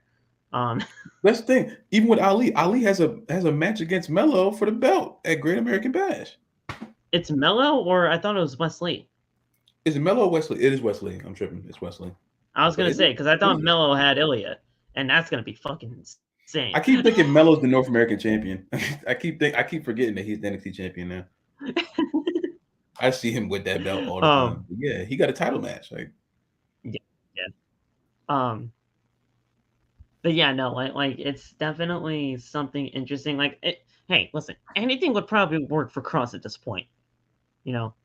Like just you gotta do something. And like, I go back to the talk that I had with Top Dollar all the time because obviously meeting Hit Row was such a big part of my wrestling journey and everything like that. But what he said about Cross still reigns true, bro.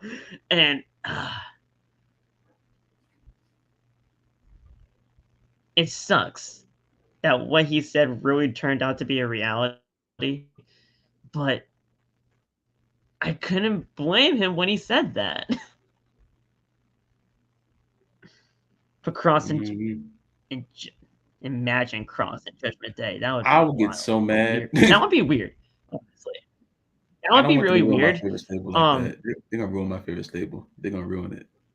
That would be really weird. The fact that he was actually supposed to be the White Rabbit for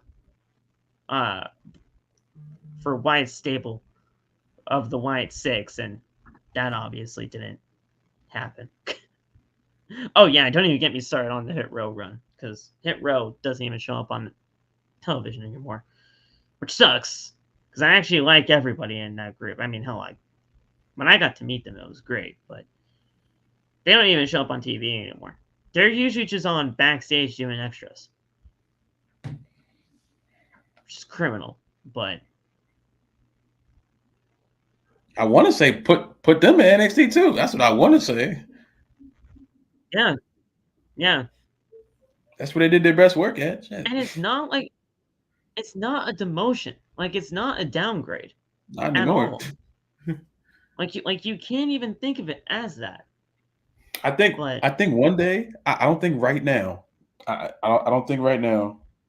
But if Sean keeps going and we get past WrestleMania 40 and NXT is still doing what it's doing, we need to have a Sean versus Triple H conversation about not even like the handling of NXT, but the handling of superstars who get sent to NXT. You know what I'm saying? That may be something that we have to just talk about, because while NXT obviously is not what it used to be, but maybe that's the best thing. NXT Black and Gold will always have a special place in my heart. But this version of NXT with Shawn Michaels has been good. And you can't really deny that. And if you do, even getting past the stuff, like even getting past it, like the 2.0 stuff, the 2.0 stuff happened, and then when Sean came in there and flipped it, now they have they kept the goofiness of 2.0 but the wrestling of Black and Gold is there. Yes, at the end of the day, you can't deny the talent that is down there in NXT now. Black and Gold was great. We all know Black and Gold was great. I mean, hell, I go back to watch that shit all the fucking time. But the in-ring talent from Black and Gold and the in-ring talent from here, especially with the group of talent that we got, it's not that much different. Okay. Well, I mean, it is different, but I mean, it's different in terms of like, the people that are there. The passion is still there, and I think that's what's really holding up NXT to the merit that it is right now. The passion is there, and I think that's what Black and Gold and this version really have. It's a passion of wanting to make that brand something special. And that's the thing. The two people, like if you had for Triple H, if the two people were Johnny and Ciampa, then the two people for Sean are Braun and Melo, and they're excellent. You know what I'm saying? Yes. Braun and Melo are going to main event WrestleMania one day. Yes. So it's just like there isn't much of a that's actually separation. That's actually a perfect comparison, bro. Yeah, a perfect comparison, because Melo is like that Johnny Gargano, that face of NXT that really, brought that to relevance. And then Braun, especially him, is in this heel run and everything. He is that Tommaso Ciampa now. Yeah, and he got better because of that heel turn. Mm-hmm. So I mean, crazy. That's actually really perfect. I like. Have you actually mentioned that on a TikTok before? Because I just thought of that just now. I'm gonna write that down. Yeah, I'm gonna say it you should definitely do that for a TikTok. I was thinking, I was like, I should probably do that for a TikTok, but like, nah, that's you. You got that, man. I just had that thought. Like, just let me write that down. Johnny Ciampa. But yeah, no, I do that because that's crazy. Because that's actually a perfect way to go about it. But yeah, man, like you really shouldn't be thinking of it as like a downgrade. If anybody needs to really go back to NXT to honestly either revive their career or just, get back on track, do it. I mean, look what Balor did. Yeah. Balor's another perfect example. He was doing nothing on the main roster. And then when he got back down, when you got back to NXT, he got back on track, became NXT champion again, did some great stuff over there. Then he came back to the main roster and killed it.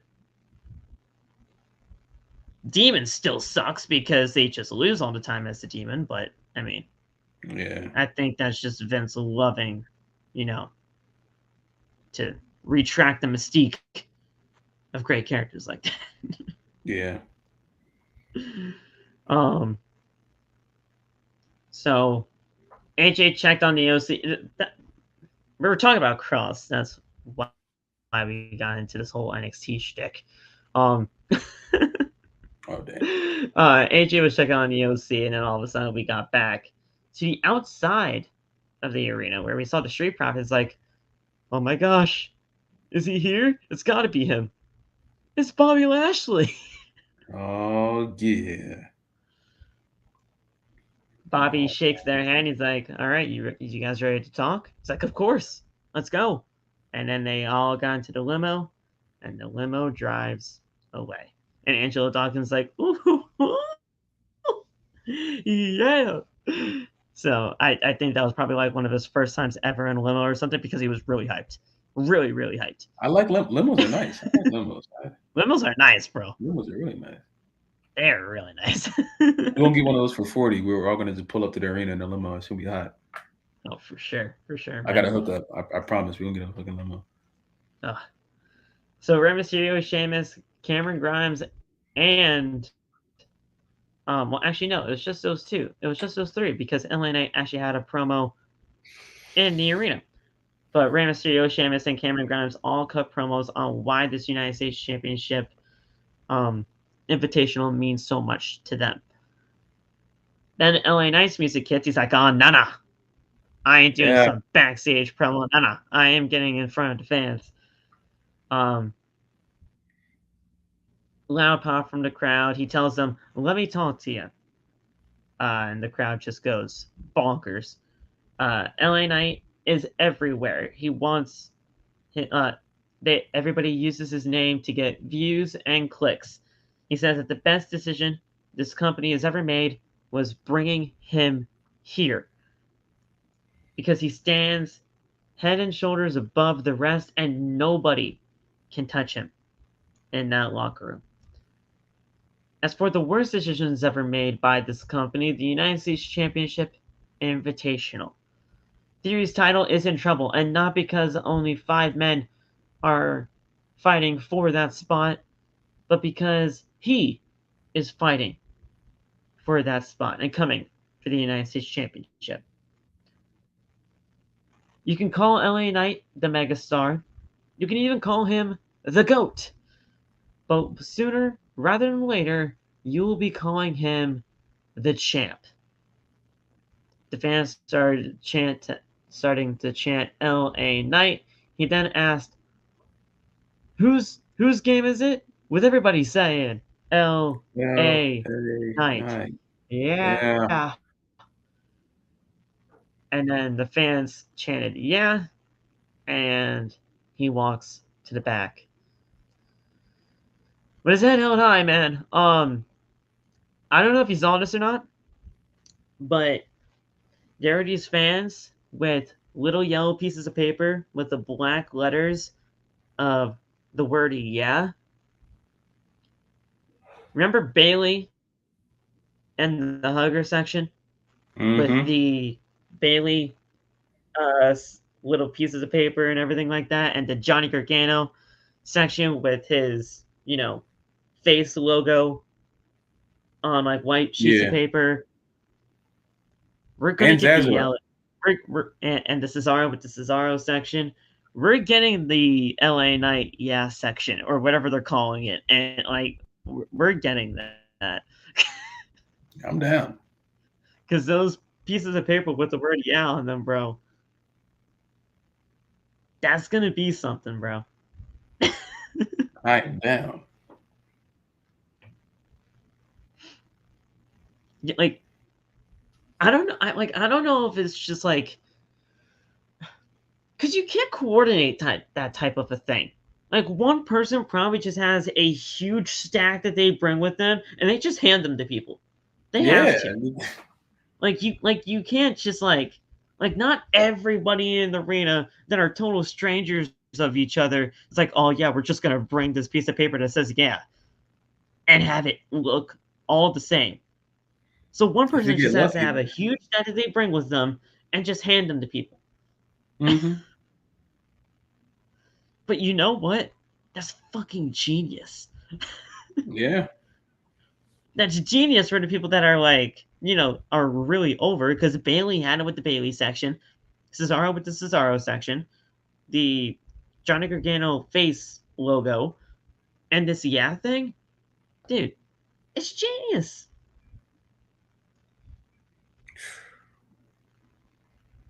How do you not push someone like this, bro? I mean, obviously they're doing it right now. Obviously he wouldn't be out there. But to me, there's no other choice to take that United States title off of Austin Theory but LA Knight. Do you think they should? Cause we were talking about it. I think it was either in Discord or in the chat during the show. But do you think they should bring the Fact of Life segment back? Oh wait, yeah, the thing With the from button. Impact. With the button, yeah. The button, the dummy, thing. Yeah. Like, I would have That would be loved ridiculous. that. I would have loved that. Oh. I was actually I listened to an interview with Chris Van Vliet, and he was obviously doing an interview with LA Knight. He asked, "Will Dummy ever come back?" And he's like, "You know what, man?" He said this too, and he's like, "Well, listen, because the Dummy thing, it wasn't even actually supposed to happen. It just it just came out of my mouth that day. Like, it wasn't actually supposed to be that during that segment. It was just supposed to be the the button and everything like that. But he just said it, and it caught fire, and it caught off guard, and is like, oh shit, I might actually have something with this. And then the next week, whenever they did another dummy thing, is like, we're gonna just list the names of all the dummies. You did the Jeff Hardy, Drew Galloway, all that kind of thing. Like, it wasn't even supposed to be a thing. But if you did the dummy here, it would be cool to see. And he's like, listen, it's not out of the realm of possibility that I could bring that back, but it just has to be in the right moment. So if the right moment came about and he brought Dummy back, I'd love it. If he wins that championship in the first promo after he wins it, he just goes up there and just yells at everybody for 20 minutes. Oh my God. Oh man. The time they give Grayson, give that tonight. Just try it. And the thing is, guys, he is still a heel. That's the thing about this. He is supposed to be a heel. He is still supposed to be a heel. That's crazy. He is still supposed to be a heel, and everybody loves the fuck out of him. Man. If you can pull off, even you can try, even if you can pull off what you did in the Shoes of a Champion promo in NWA. If you can pull something off like that. Shoes of a Champion. Oh it's like, wait, God. Did I just say Shoes of a Champion? It's amazing. I go back and watch that promo every month. Not even lying to you. I go back to watch that shit every month because I have that saved. It was just awesome. It was freaking awesome, man. That Shoes of a Champion. Oh, the guy's unbelievably good. They have to, bro. Just please do. I'm gonna be so sad if we get past SummerSlam and he's not United States champion. I'm gonna be so sad, bro.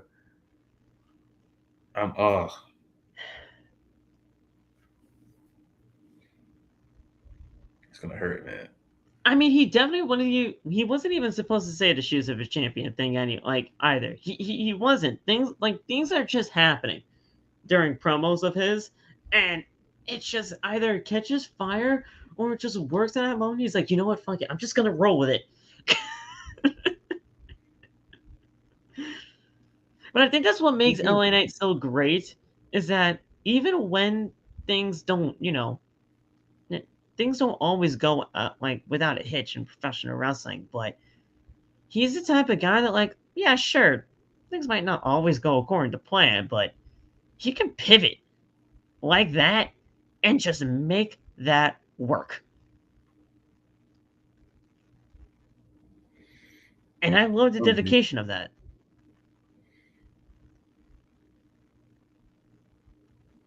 Unbelievable, bro. Corbin. Don't swear in the chat. Adversity. Oh God, please no. Don't swear in the chat.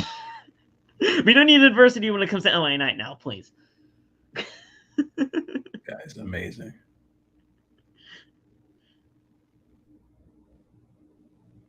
I don't know how anybody could, Josh. I really don't. He's like, I don't know how seen like a anybody. handful He's of like, people. it's so hard to hate LA Knight. I don't really think anybody could. Like, and that, I think that's my thing. Like, if they, I guess this is like this different strokes for different people, different strokes for different folks, kind of thing. But like, yeah, I would love to watch a 3-year segment with LA Knight. You know, I would. That is something I would invest in. Maybe it's just because I like him more than I like other people, but he entertains me. Certain wrestlers entertain. I would love to watch certain wrestlers do the long-term story kind of thing. But like LA Knight wasn't forced. He's not shoved down your throat. It just popped. And that's the best ones.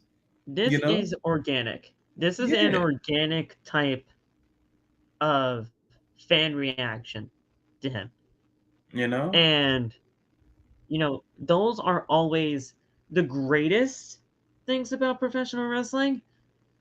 But in WWE, and I've said this, and I hate even saying this again because, it's just the Vince mentality here. When people get this over, Vince sees that, and he always wants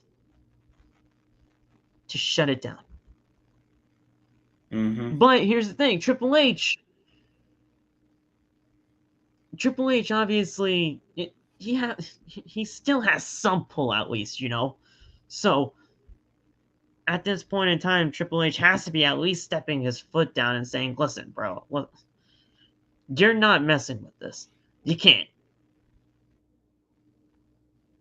Because we see something in this guy, whether you see it or not. I mean, you turned him into Max Dupree.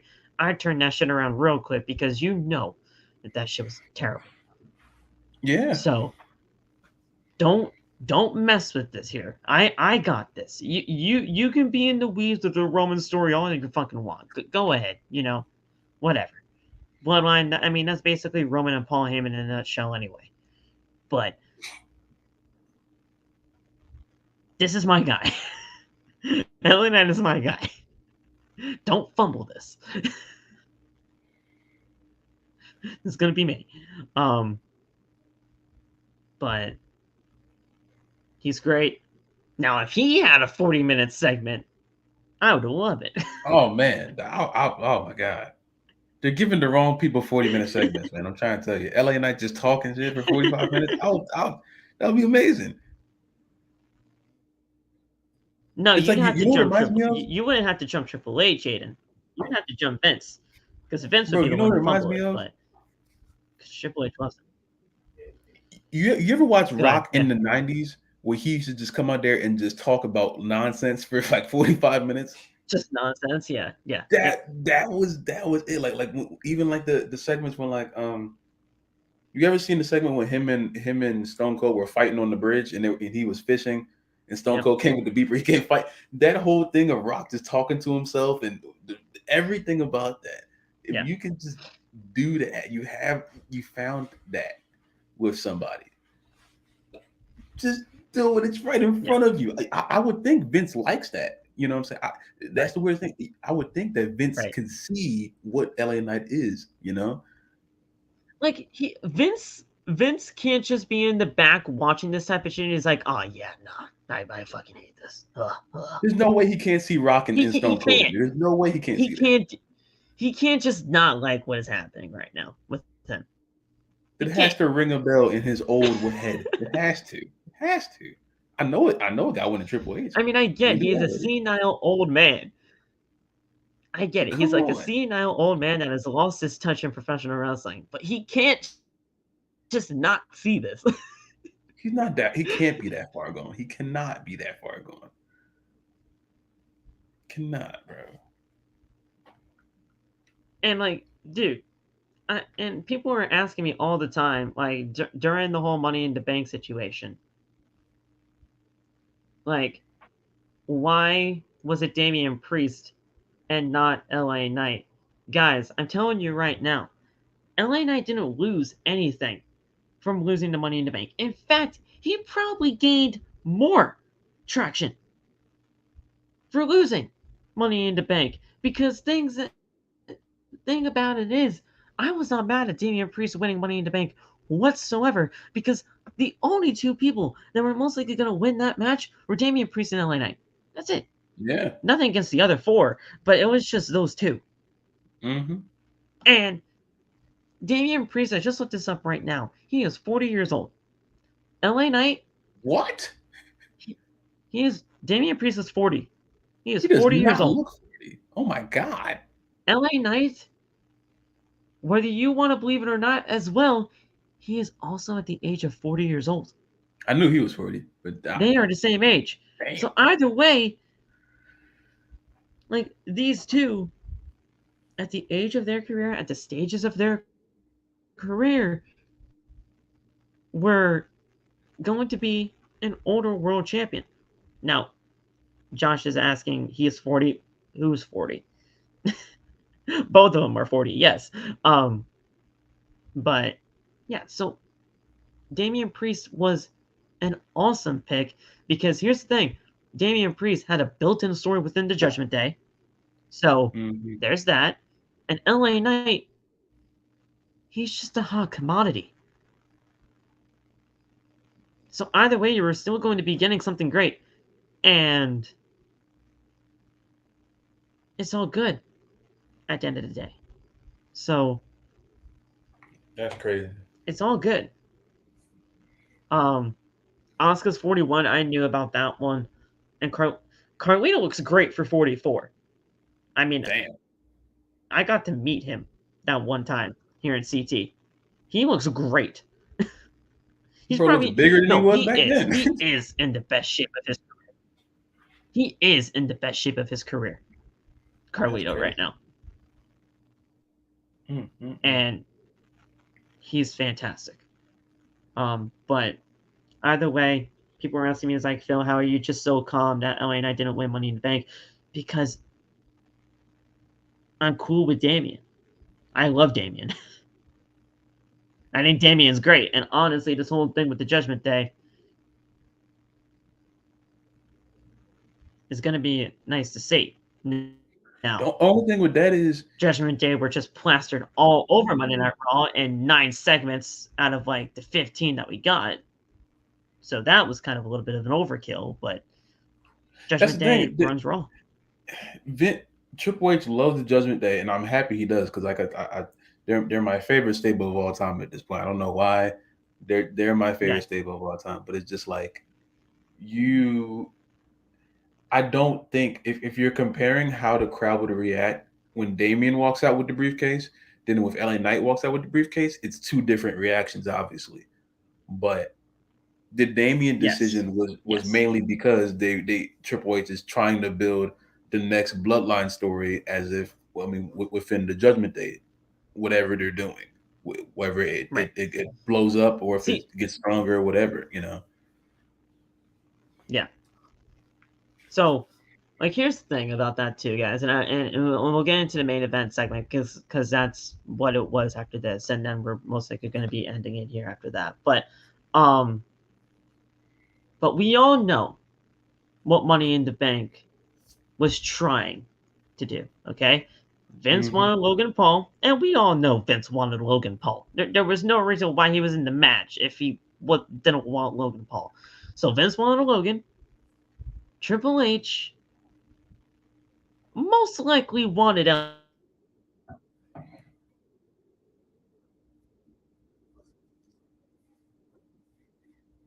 Personally think that WWE, well, those two came to some sort of a compromise here and gave it to Damian Priest, who was also another hot commodity and just another hot hand within the company.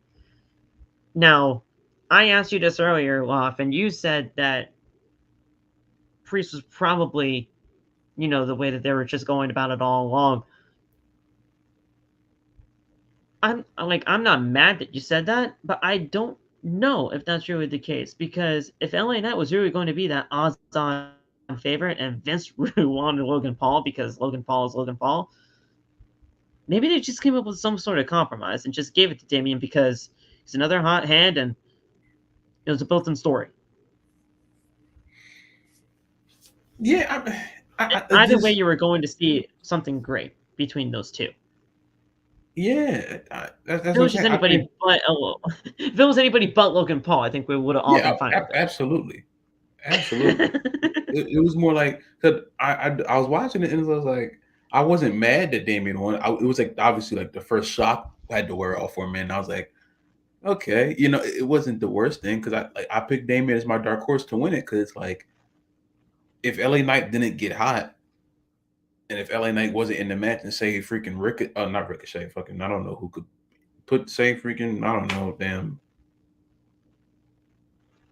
Oh my God. I don't know who I would even, say freaking, Humberto Carrillo was in LA Knight's spot. I just thought of a random superstar that could have been in there. Even though he's like, that would be a wild spot for him. Yeah. Just say he's in there. Damian Priest would be the number one at that point. LA Knight became the number one because LA Knight got hot. But if LA Knight never got hot, then Damian's the correct way to go as far as logically. No one could have really predicted LA Knight to get hot until it happened. You know what I'm saying? So obviously, when someone gets hot that fast, you're like, okay, do it now. But the only thing, I just get afraid when WWE has something hot and then they don't take advantage of it, because usually they let it go by. Right. You know, and people are like, oh, let it play out. Do not. I've learned not to let stuff play out with this company. At least when Vince is there. I hate it when people say that, like, let it play out. I can't. And it's not that I don't want to. It's that WWE has conditioned our brains so much to where we know something's red hot, but they just don't want to go forth with it. So we can't let things play out because we are scared to have that happen, because WWE just loves to fuck things up royally. Mm-hmm. Mm-hmm. So that's why people are saying I said, I sent you guys the tweet in the Twitter chat. It's like the whole LA Knight thing, is that complaining? I'm not complaining in that tweet whatsoever. I'm legitimately saying, guys, do something with LA Knight. Before you don't, because the moment they don't, you're like, okay. Like, I'll legitimately read this out to everybody right now who didn't see this, because this was not me complaining whatsoever. And, you know, obviously everybody just loves to either twist words around or, you know, to make somebody else seems like the bad guy. I said, how do you not push someone like this? Someone being LA Knight. That pop gets louder and louder every week. LA Knight needs to take that United States Championship off of Austin Theory. No one else should even be in the conversation. That's not complaining. I love LA Knight. Like, that's not complaining at all. That was like a statement. That wasn't even like a. Yeah. And then somebody says, "Be patient. Do you ever stop complaining? I swear you just complain more every time you watch WWE. Just let things play out." He said, "Let things play out." I'm like, dude, I'm not complaining. He's still stuck in the mentality that this company cares about that stuff. They will drop something and never let you see it again. And I don't know how many people have watched this company for so long. That's why there is no more let it play out unless Triple H is there alone. Because Vince will see something hot, won't like it, and you'll never see it again. Ever. Because he just doesn't care. You know? I replied to him very, respectfully and said, dude, this isn't complaining. I'm showing support to LA Knight.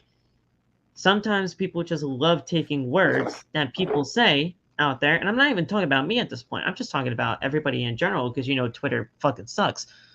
people love taking what people say, spinning it to make their own narrative and make people look like the bad guy.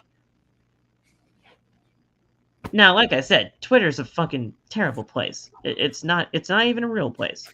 You know, Twitter's terrible. But it's not like I was even trying to complain there. Like, I'm just fucking loving LA Knight and everything that he's doing. Yeah. So I'm like, give him the title. Like,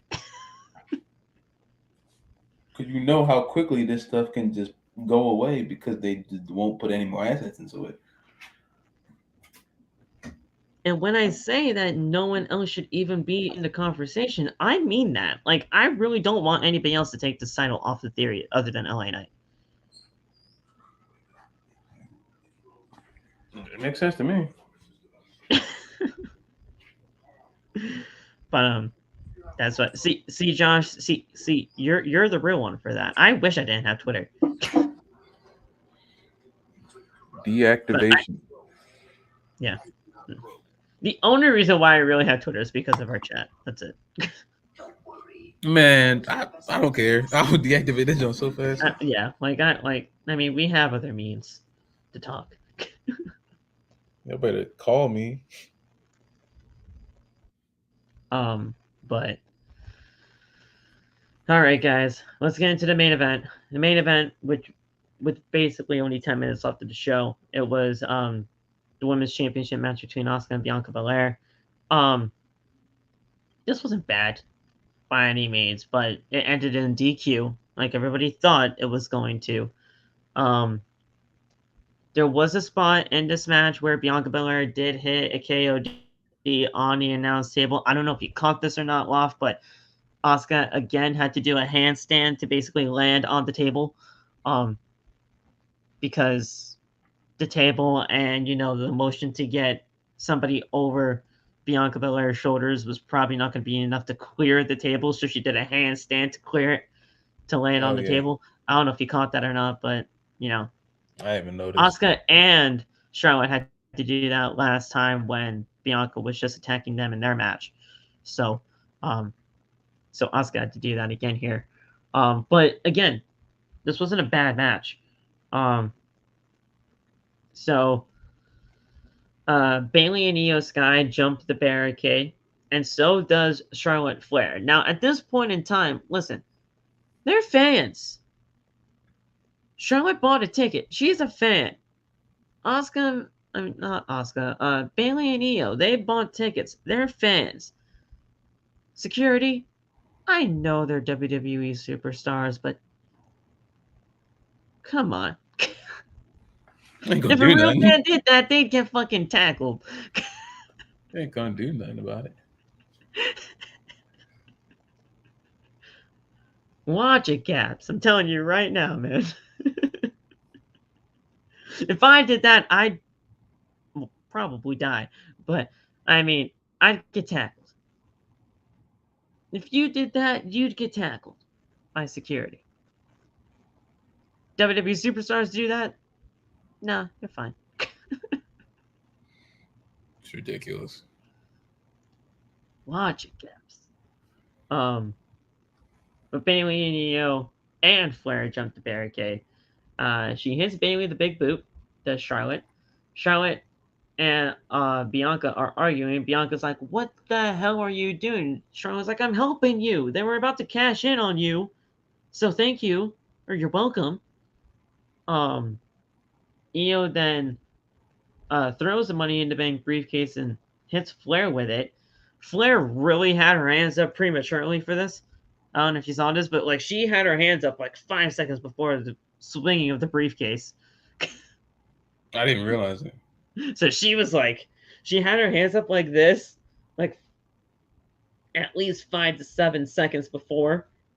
So she was just like this for no reason, and then all of a sudden the briefcase hits her hand. It's like, oh shit, I have to sell now.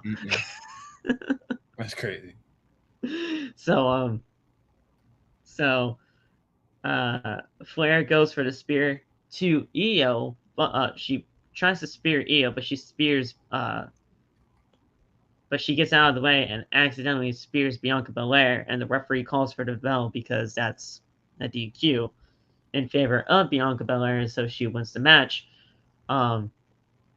Bayley tells Io to cash in Money in the Bank. Io then places Asuka in the ring. She gets on the top rope and she says, Bayley, cash in for me. Bayley's, she's holding the Money in the Bank briefcase on one end. So is Jessica Carr on the other. They're legitimately arguing at this point. Jessica's like, "Are you sure? Are you sure they want to cash in? Are you sure you want to cash in for a blah, blah, blah, blah, blah?" And then all of a sudden, blue mist by Asuka to Bayley, and she grabs the title. She runs away up the ramp, and that is how SmackDown goes off the air. I hate it, bro. I hate these fake cash-ins. They do it all the time, especially with the women. Yeah. These fake cash-ins are terrible. They're so overdone. I think didn't we have one last week too? Mm-hmm. Or when Charlotte had her match for the women's title. There's a fake cash in there. They did it twice now. Now I think. No, I mean she definitely is. She is the second longest reigning women's Money in the Bank holder. Yeah, behind Carmella. Carmella held it for like over 200 some odd days. I think. Something like that. She had it for a while. Yeah, she had it for a while. But honestly, I liked Carmella's Money in the Bank stuff, man. Especially because she cashed in on Charlotte and she was never a champion anymore. So that was cool. But this fake Money in the Bank cash-ins are so overdone. These Money in the Bank cash-ins are never going to happen because of one thing, and one thing only. And that's the referee. Mm-hmm. We said this at the top, but I said this earlier. When the referees just continue to ask the superstar that is handing them the briefcase, "Are you sure you want to do this? Are you sure you want to cash in?" Yes, I want to cash in. Why do you think I'm holding the briefcase to you?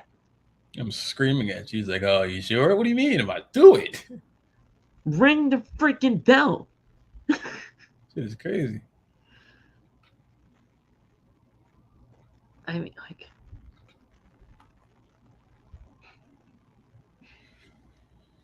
Shit, it's man. dumb babyface syndrome, but it's dumb referee syndrome.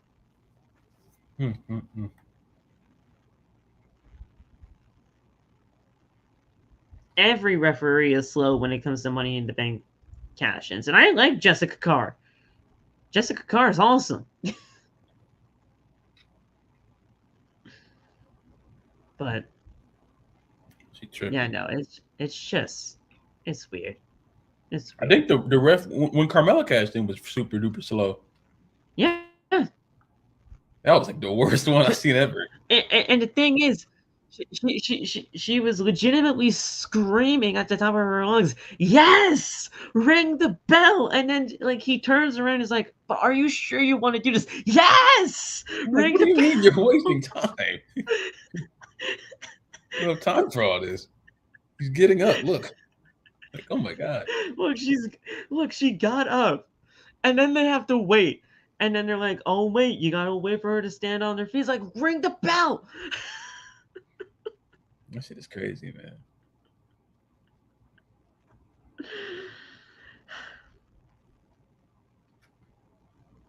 I can't. I can't do it. Bro looks so confused. No, everybody does.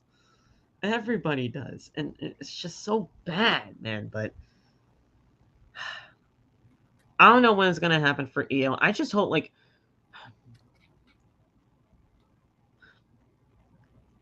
I don't know how these Money in the Bank cash-ins are gonna go this year though.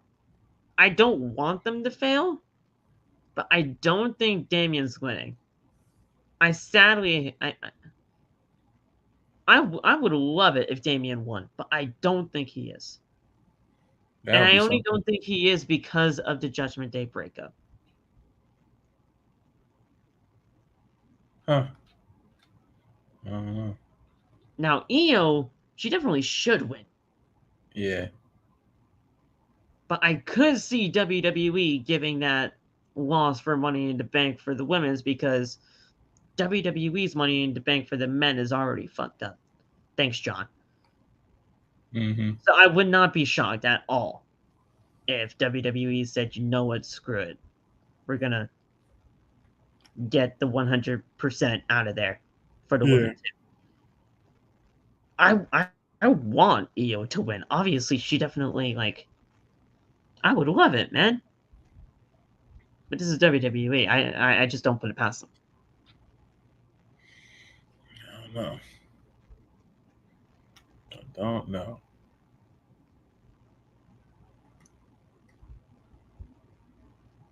Yeah, but for Damian, I'm like, they're doing this whole Judgment Day breakup thing.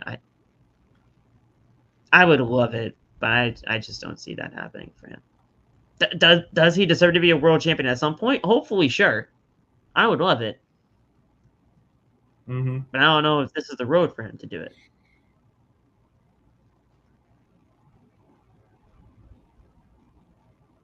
I don't know. These Money in the Bank cash-ins, though, they're going to be something. They're going to be very interesting. Because as of right now, it does look like we're going to be getting Finn and Seth again for SummerSlam. And you know something's happening there. Mm-hmm. Yeah. You just know something's happening there with Judgment Day and Seth. So that's going to be something. It's really the women's.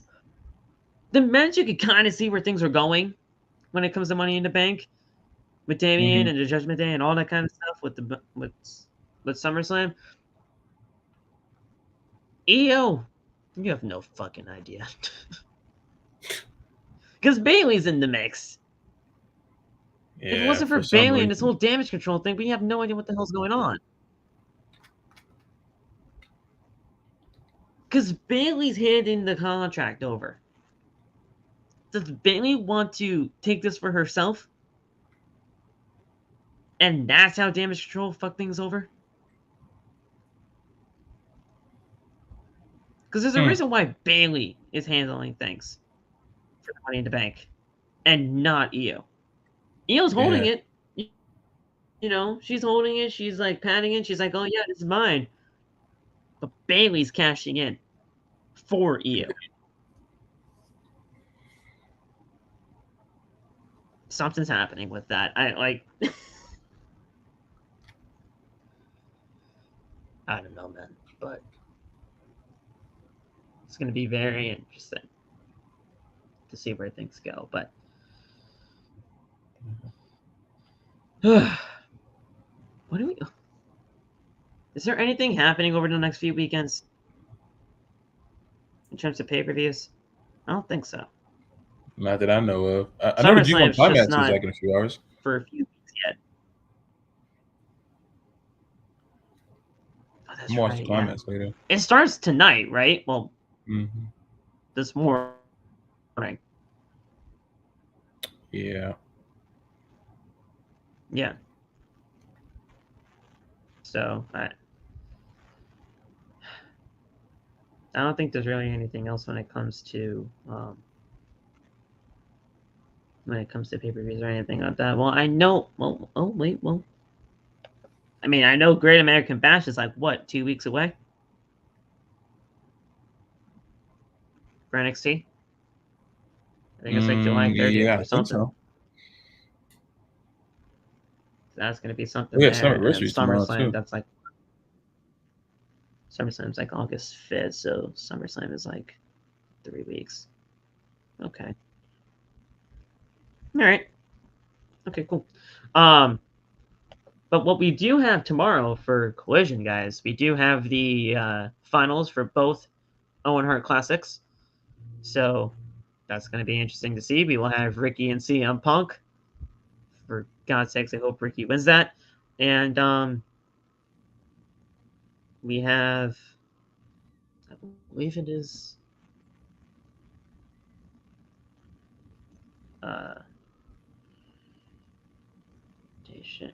tournament. Let me take a look. to see.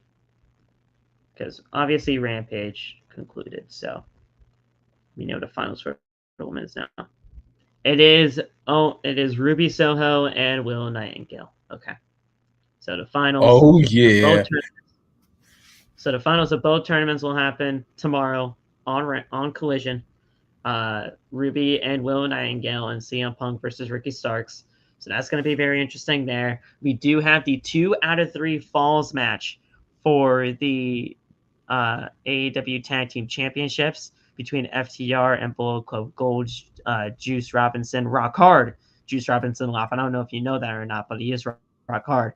God. And Jay White. So that's going to be interesting. FTR are very, very acclimated to 2 out of 3 falls matches, so that's going to be fucking insane. So those are at least 3 matches that we know for Collision so far. Collision's a stacked show tomorrow. Can't wait to see that. So that's going to be very interesting to see. I'm sorry, man, but Collision, I'm liking Collision a lot more than Dynamite at this moment. I am. Collision's been great. Too. I know Collisions might not always be, it's not like, always accessible because obviously everybody's usually out on a Saturday night, but when I get a chance to watch it, if I am out, I'm loving what they are doing with Collision.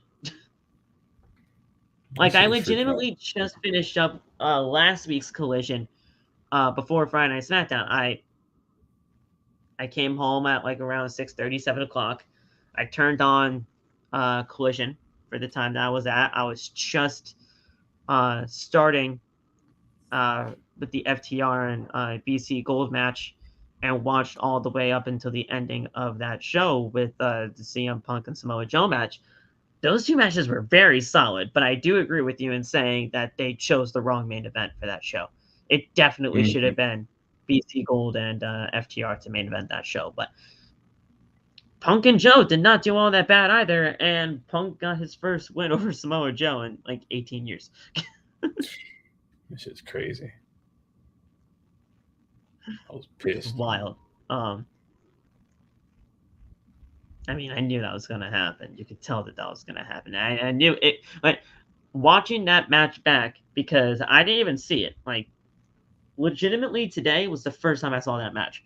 So I was like, they're probably going to do some type of a roll-up thing because, the 2 other times that those 2 fought off, well, the 3 other times they fought off with each other was a very decisive-looking win for Samoa Joe. So they're probably going to do a roll-up here to continue something.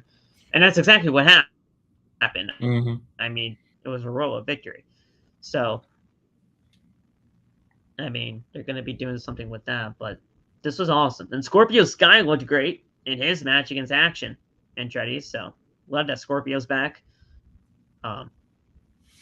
Julia Hart, she looked fucking great in her match. I love what Julia Hart's doing, and that's great there. And then, legitimately, a few days away, Josh, you're right there with me, brother. Blood and Guts. That's gonna be something, dude. Fucking Kenta, no, not Kenta. Kota Ibushi. I get to see Kota. I get to see fucking Kota Ibushi, man. And then Pac for the Blackpool Combat Club. Pac was a very interesting and random surprise, but I loved it. And now it was awesome. We hate Pac over here, bro.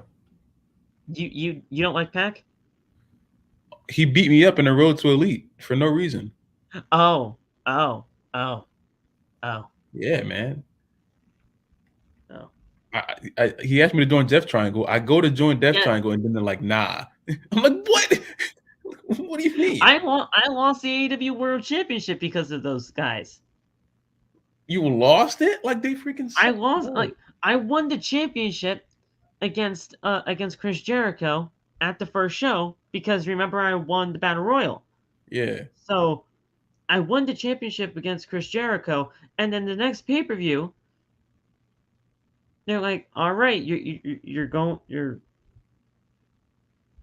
you're facing this guy for the world championship. You're defending the title because I was already a part of the Death Triangle at that point. And then all of a sudden, Death Triangle says, "Nah, we're just gonna attack you 3-on-1." And then the guy just attacks, and then the guy just pins me 1, 2, 3, and I'm like, lost the title. Thanks, guys.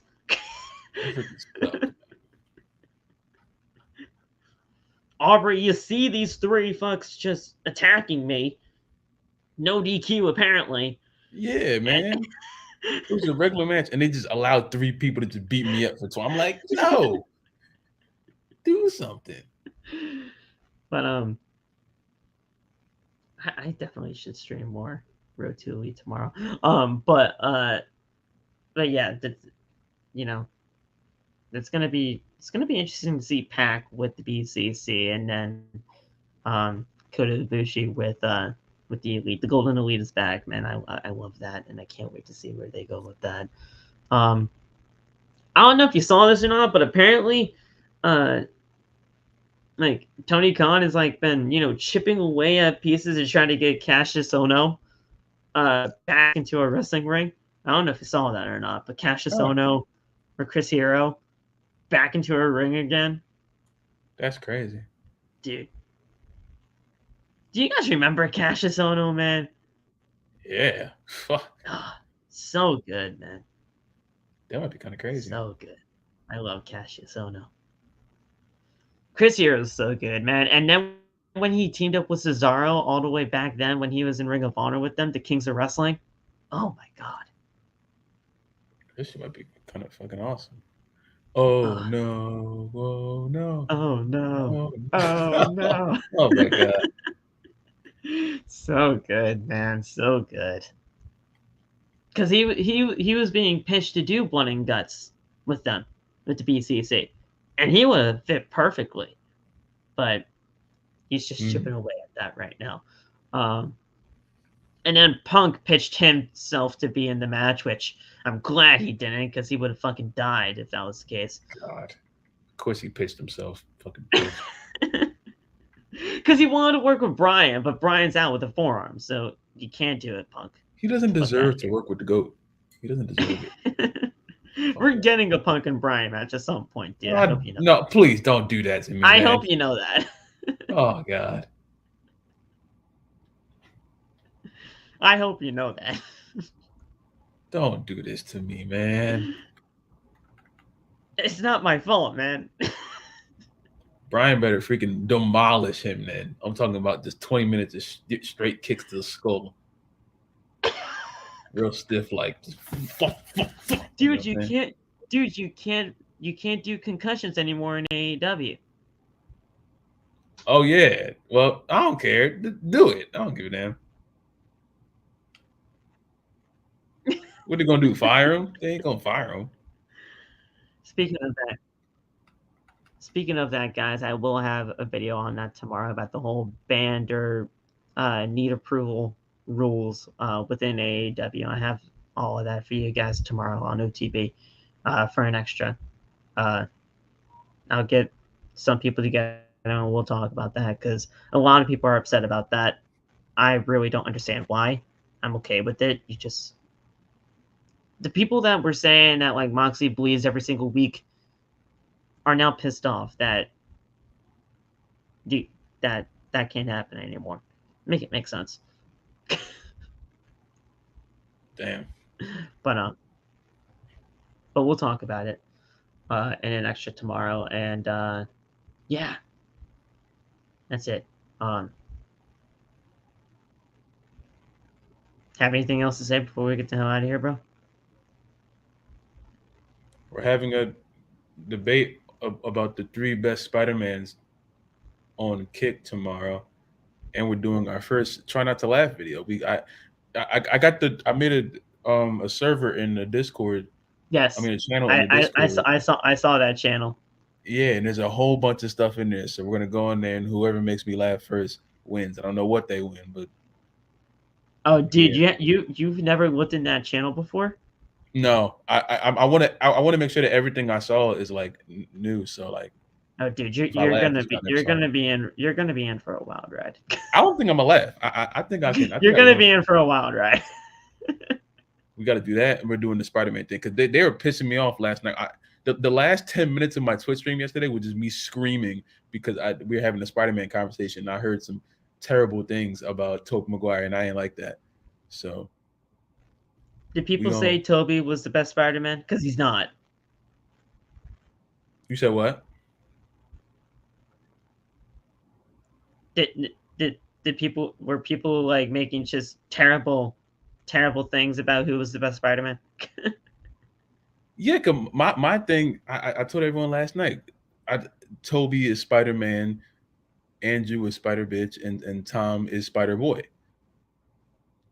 There's 3 different versions of them. Yes. The only Spider-Man is Tobey Maguire. Yeah. You know what I'm saying? Tobey Maguire is the best. I got references and stuff. I got a whole bunch of stuff. We gonna make it. We're gonna make it out tomorrow. I'm gonna figure some stuff out. It's gonna be fun. And yes, Aiden, I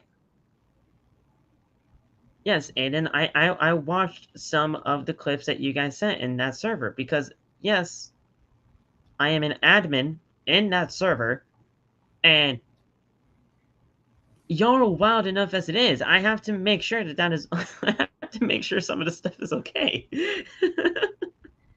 I saw someone put the freaking Booker T video. You ever saw the video when the Main Event Mafia first debuted, and Jeremy Borash is in the locker room. He's talking to Booker, Sting, and Kurt, and Kevin Nash, and Booker's just in there saying respect. That is the funniest thing I've ever saw. Oh my god, that is the funniest clip ever, dog. Could we I think it was like 2 weeks ago. I think it was. We watched the freaking Main Event Mafia, the whole storyline thing on YouTube when they uploaded all that. Yeah, that shit. Oh, like guys, I have to watch some of that stuff, man, that you guys sent in some of those chats because, listen, you guys are wild. We all know that you guys are. You know that you guys are wild, and you guys are a fun wild. Don't get me wrong. We love having you guys here in the community and all that stuff. But Jesus Christ, you guys do some wild that stuff. bad? Now I'm scared. So I have to make sure that at least some of the stuff is okay. I'm freaking scared now. What the hell? Oh god. There's some nut shit in there. I mean, obviously I wasn't censoring anything. I wasn't deleting some of your stuff because obviously, like, you guys know your boundaries and all that stuff. Who is you guys? You. Josh. It's Josh. Josh. You. Josh hates being accountable for his decisions. You are part of the class, so whenever they do something bad, you do something bad. You with them. No, damn well. But yeah, no, you're in for a wild ride, bro. I'll tell you that right now. There's a ton of stuff in that chat.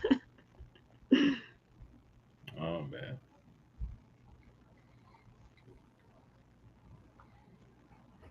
Oh damn.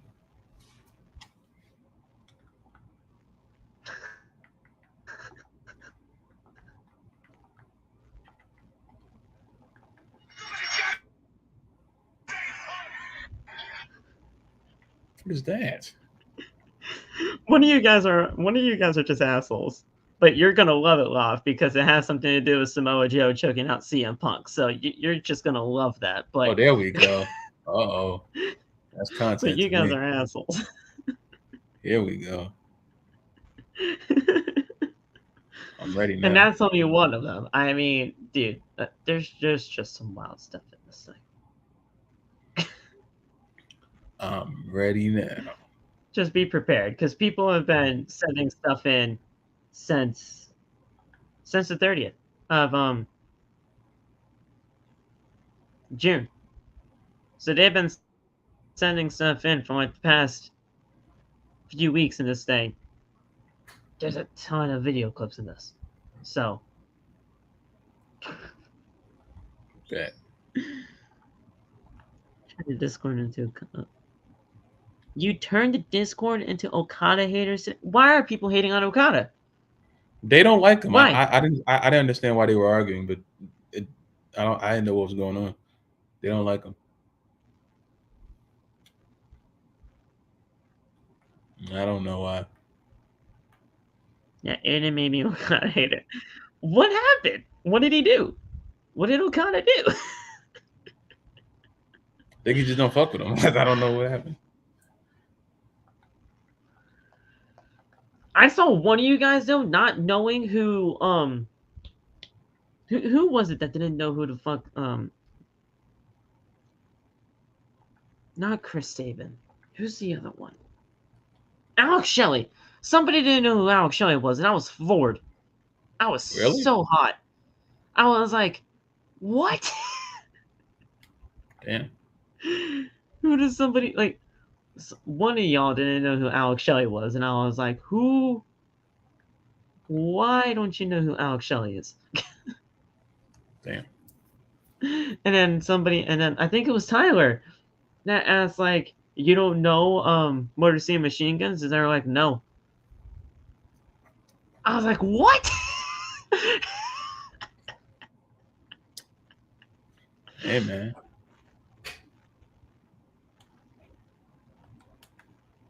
That is crazy. And then I think Corbin or it was either Corbin or Aiden saying, listen, you just gotta watch this. Here. Watch this match. And they sent it in the chat. And they're like, you just gotta watch some old TNA stuff too while you're at it. He's like, oh, okay. Yeah, bro. Good. You're gonna learn today who Alex Shelley is.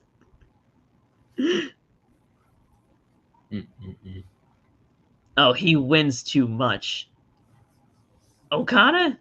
Dude, Okada's like the...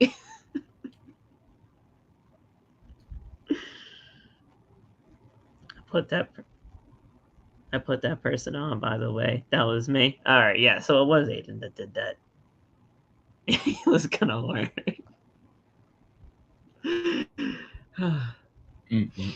Man, I don't know. But the guys will talk to you tomorrow. You'll see the extra for the news of the ban/need approval moves from AEW. AEW is expected to expand their pay-per-view calendar, which could be a good thing or a bad thing. What do I think about it? I'll let you guys know. And yeah, it's going to be a very heavy AEW day tomorrow for the news because I have those two news stories to talk about with people, and then Push and Post show. So we'll see.